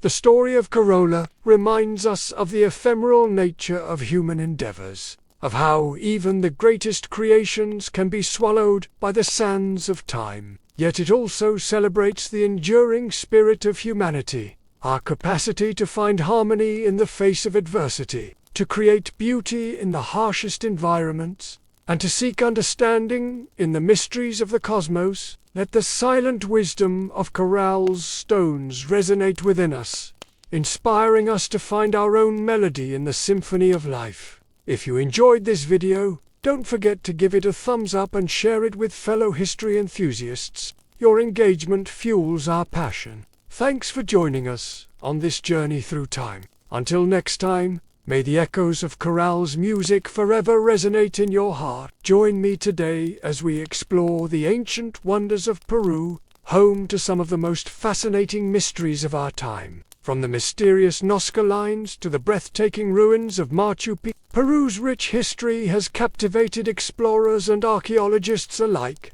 So sit back, relax, and get ready to discover the secrets of this enigmatic country. Don't forget to like and subscribe to stay updated on our latest adventures. Now let's dive into the captivating world of ancient Peru. For millennia, Carol lay forgotten, buried beneath the silent sands of the Super Valley. Travelers passed the strange rounded hills that dotted the landscape, never suspecting that beneath their feet lay the ruins of a civilization older than the pyramids of Egypt. To them, these were just natural formations, mounds shaped by the wind and time. It wasn't until the late 20th century that the world would finally hear Carol's voice again. In the 1990s, Peruvian archaeologist Ruth Shady led a team into the Soup Valley, driven by curiosity and a growing sense that these hills might hold secrets no one had yet uncovered. What they found would rewrite the story of human civilization in the Americas. In the heart of Peru's Soup Valley lies a testament to human ingenuity and resilience. The ancient pyramids of Carol, a UNESCO World Heritage Site. The site comprises two main pyramids and spans over 66 acres of land, making it one of the largest pre-Hispanic ceremonial centers in Peru. What makes Carol truly remarkable is its age, estimated to be around 5,000 years old. This means that Carol is older than many of the world's most famous ancient sites, including the Egyptian pyramids and Stonehenge. The origins of the pyramids remained shrouded in mystery, but archaeologists believe that they were built by the Norte Chico civilization, one of the earliest known cultures in the Americas. The civilization thrived along the arid coast of Peru, between the Soup and Chacama valleys, and played a pivotal role in shaping Andean history. Despite being one of the oldest known civilizations in the Americas, our knowledge of the Norte Chico people remains limited due to the late discovery of their settlements and the absence of written records. However, what we do know is truly fascinating. The Norte Chico people developed sophisticated social structures and achieved remarkable feats of engineering, evidenced by the impressive pyramids of Carol. These pyramids, built from massive stone blocks, served as ceremonial centers where religious rituals and important events were celebrated. The largest pyramid, known as the South Pyramid, rises 184 feet above the ground and contains 21 platforms, each representing a different level of society within the Norte Chico culture. Archaeologists have also uncovered evidence of other architectural achievements by the Norte Chico people, including temples, palaces, and residential areas. The city's layout suggests a highly organized society with distinct neighborhoods and public spaces. But the Norte Chico civilization was not just about impressive structures. The people here had a deep connection to the natural world. They built canals to irrigate their crops and domesticated animals such as llamas and alpacas. Their artistic skills were also noteworthy, as evidenced by the intricate designs and carvings found throughout the archaeological site. The Norte Chico people believed that water had supernatural powers and built their settlements near rivers and coastal areas. They likely engaged in trade with other cultures, exchanging goods such as textiles, ceramics, and metals. Their influence extended beyond their immediate surroundings, shaping the cultural landscape of the Andes for centuries. However, the Norte Chico civilization faced challenges such as droughts and the depletion of natural resources, which may have contributed to its decline. Around 1800 BCE, the pyramids of Carol stand as silent witnesses to the Norte Chico people's ingenuity and adaptability. The construction techniques used in their creation showcase a sophisticated understanding of mathematics, astronomy, and engineering. The alignment of the pyramids with celestial bodies suggests that the Norte Chico people had an interest in astronomy and may have used the stars for navigation and religious purposes. The discovery of Carol in the 1980s was a groundbreaking moment in archaeology. It provided invaluable insights into the early civilizations of the Americas and challenged long-held assumptions about human development. Prior to the discovery of Carroll, it was widely believed that complex societies and monumental architecture first emerged in the Fertile Crescent region of the Middle East. However, the North Chico civilization's sophisticated urban planning and monumental pyramids demonstrated that civilization could arise independently in different parts of the world. This discovery prompted a re-evaluation of early human history and led to new theories about the development of complex societies worldwide. Archaeologists continue to uncover new mysteries and insights at the site of Carroll. Recent excavations have revealed a network of underground tunnels and chambers beneath the pyramids, suggesting a more intricate and sophisticated society than previously imagined. These underground structures may have served as burial chambers or may have played a role in religious rituals. Ongoing research aims to shed light on the purpose of these underground structures and their significance in the wider context of the North Chico civilization. In addition to the physical remains of the city, archaeologists have also discovered artifacts that provide clues about the daily life and customs of the North Chico people. These artifacts include pottery, tools, and jewelry, as well as petroglyphs and other forms of artwork. The discovery of musical instruments such as flutes and harps suggests that the North Chico people had a vibrant artistic culture and enjoyed making music as part of their daily lives. The study of these artifacts provides a glimpse into the creativity and ingenuity of the people who lived in Carroll. The preservation of the pyramids of Carroll is crucial for protecting this unique World Heritage Site for future generations. The Peruvian government and local communities are working together to preserve the site's cultural and historical integrity. Efforts are underway to control tourism and prevent damage to the ancient structures. Additionally, measures are being taken to protect the site from natural disasters such as earthquakes and floods. The pyramids of Carroll are a precious part of Peru's cultural heritage, and it is essential to ensure their longevity. For both scientific research and public enjoyment, exploring the pyramids of Carroll offers a captivating journey into the heart of ancient Peru. The enigmatic North Chico civilization and their monumental pyramids stand as a testament to human ingenuity and cultural By uncovering the secrets of this lost civilization, we gain a deeper appreciation for the rich tapestry of human history.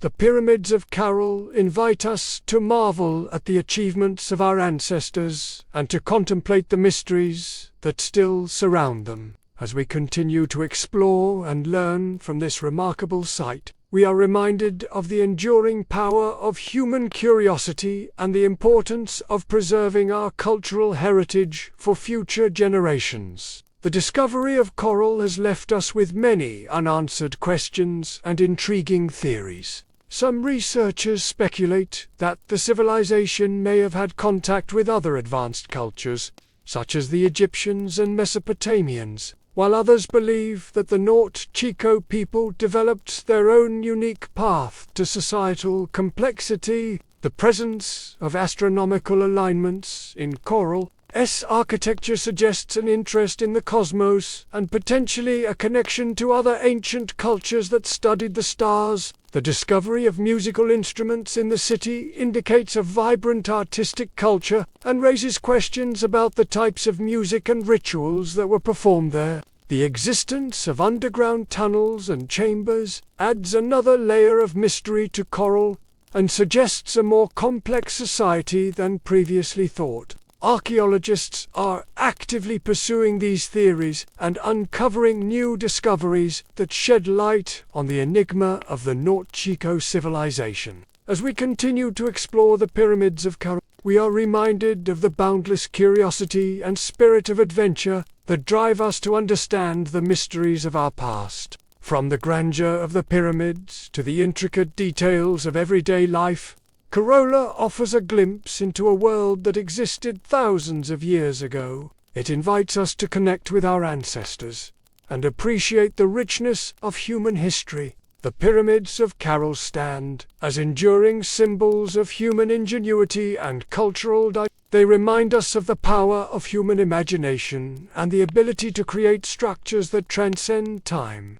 As we marvel at these ancient wonders, we are inspired by the legacy of the North Chico civilization and the enduring spirit of exploration that drives us to uncover the secrets of our past. What are your thoughts on the pyramids of Corral? Have you ever visited this incredible site? Share your experiences and insights in the comments below. Thank you for joining us on this journey through ancient Peru. If you enjoyed this video, please don't forget to like and subscribe for more exciting explorations of history and archaeology. Until next time, keep exploring and stay curious.